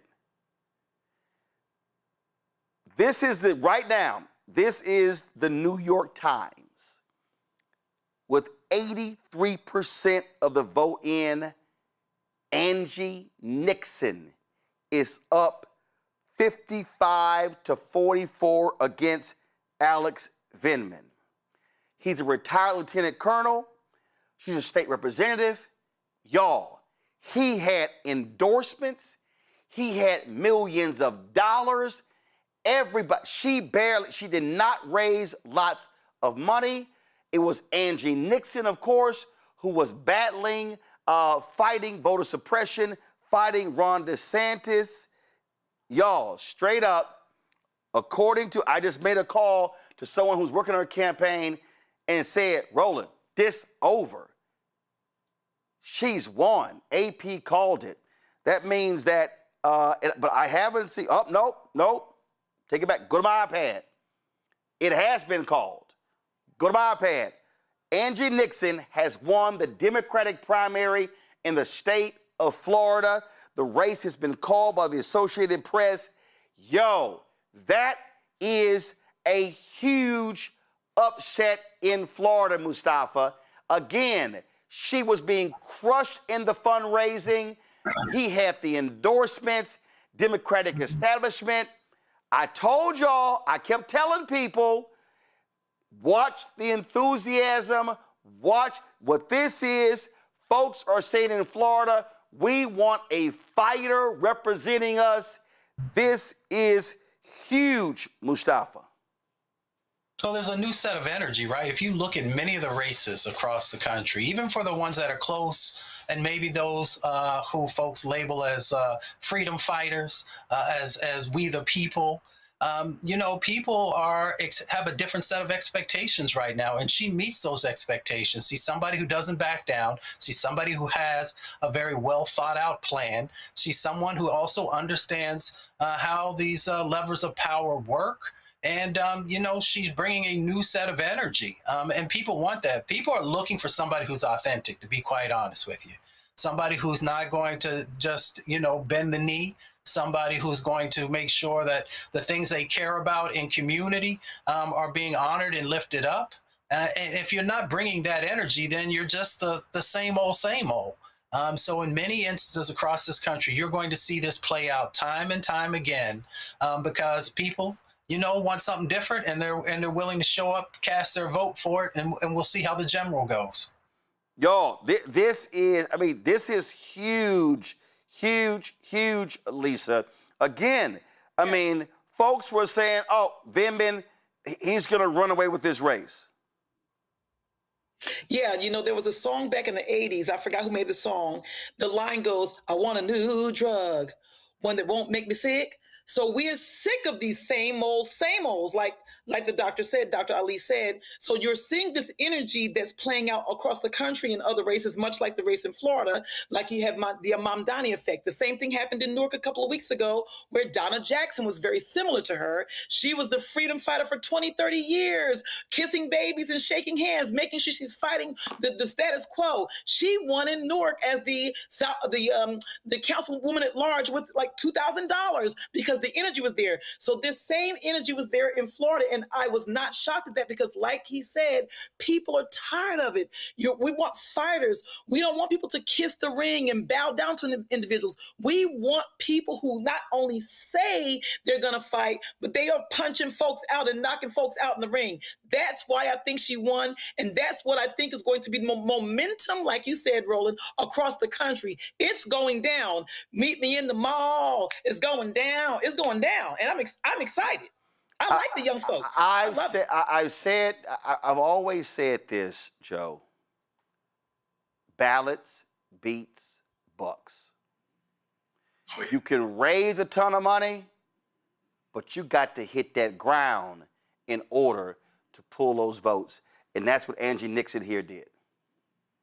Yeah, you gotta reach people. You've got to be on the ground. You've got to be somebody that people can potentially connect with.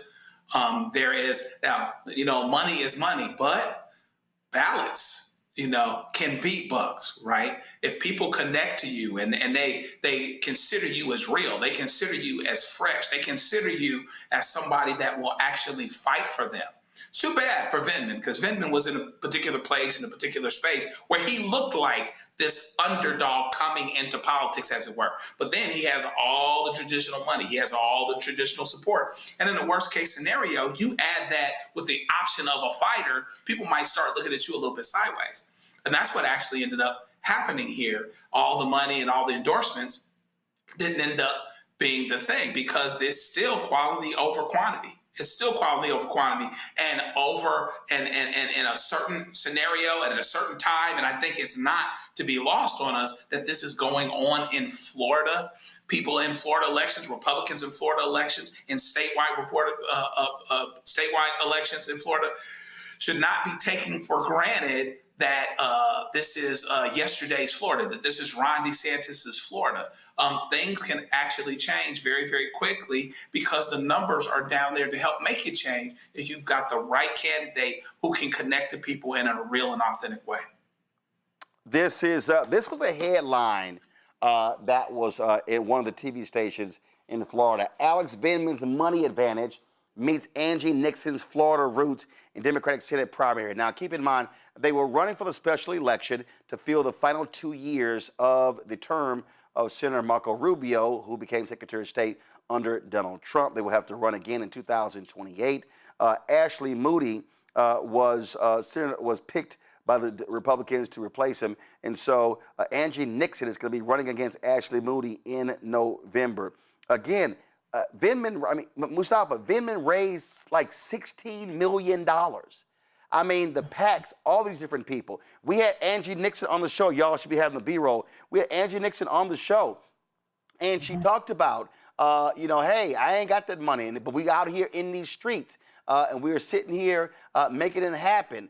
And again, she's somebody who's been straight up fighting, and I'm telling you, people want to see fighters. And listen, Nikki Fried has been trying to put the Florida Democratic Party back together. We're watching the race there.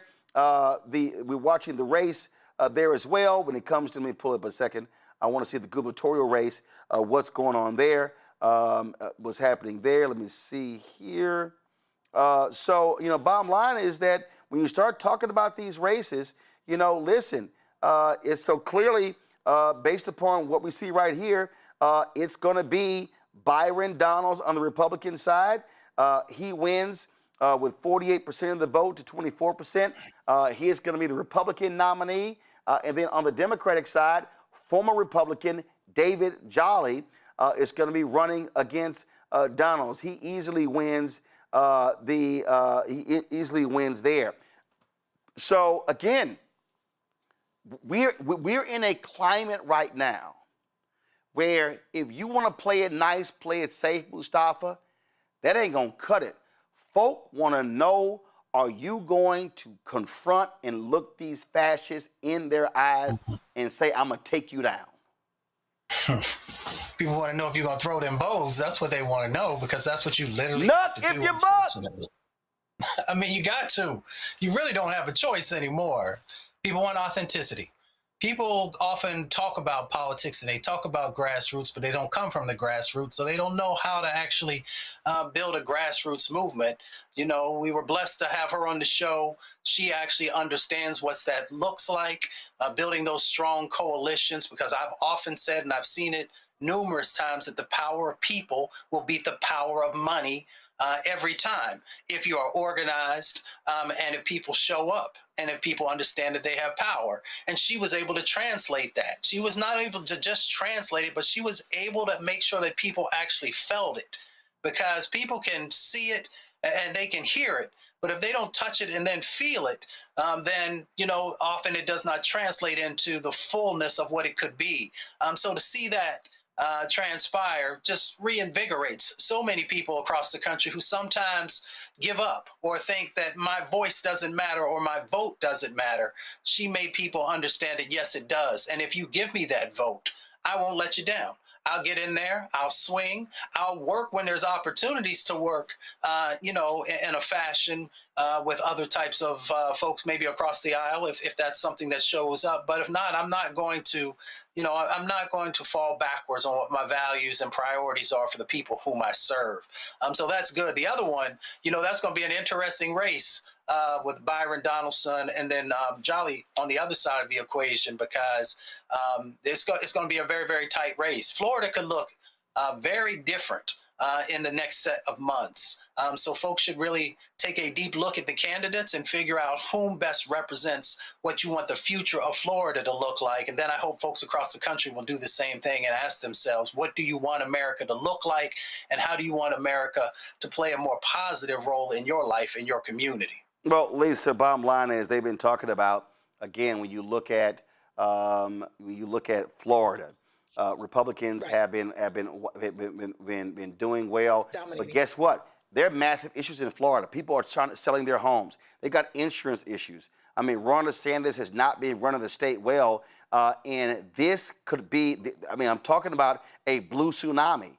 And again, we keep saying it's about boots on the ground. It's about investing in the ground. In those special elections, Republicans were winning some of those, but by very tight margins. What Nikki Fried has been on here numerous times saying, hey, national Democrats, put money in this state. We can turn this thing around. And so it's going to be really interesting with Jolly on the gubernatorial side, Nixon on the Senate side, in terms of how they can really, really drum up enthusiasm in the state. Yeah, I think this is a strike while the iron's hot moment in politics, especially around the country. And we mentioned last week, I forgot what the segment was, Roland, and I said, I asked the guests, what's your ground game like? I'm always asking politicians, what's your ground game like? And, if they don't have the answer, they don't have a ground game. Angie Dixon had a ground game. And it wasn't just about, the usual kiss the babies, fry some chicken, and hand out flyers. She really meant to listen to the people to see what they wanted to do. And also, she's not afraid to fight, like we're all saying, because, they talk about, the usual thing, when they go low, we go high. I love that. Cute, cute, cute, cute, cute. But no, when they go low, she goes to hell with them. She's not scared of them. She's not playing with them. She's not going into any direction other than what the people want. She looks at that as, you are my boss. I mean, she never said the words, but that's how she's moving. That's her attitude. And I am so glad that I'm seeing this potential tsunami, this potential blue tsunami. I'm so energized and excited because for a long time, Florida has been wilding out on people, going hard in the paint to make sure that they keep you down. And now we're at this moment where we're going to flip the script on y'all's asses, and y'all ain't going to know where the blue went, as they say, where the blue went, where the red went, where the blue went. So I'm really interested, and I'm going to be keeping up to see exactly how this is working. And, once that momentum is set, you can't catch them now. I don't think they can be caught. It's going down. Not only that, how many times have y'all heard me say every vote matters? We had State Senator Chevron Jones on to yesterday. He is running against Kendrick Meek Jr., the son of former Congressman Kendrick Meek, also Oliver Gilbert, Miami-Dade Commissioner. Y'all, look how close this is. With 93% of the ballots cast, 93% of the ballot cast, Oliver Gilbert is up by about 1,200 votes. 1,200 votes, 18,766 to 17,510. Just a total of 54,000 votes cast in that election. That is to replace Congresswoman Frederica Wilson. And so that's a battle right there of Omega and Alpha.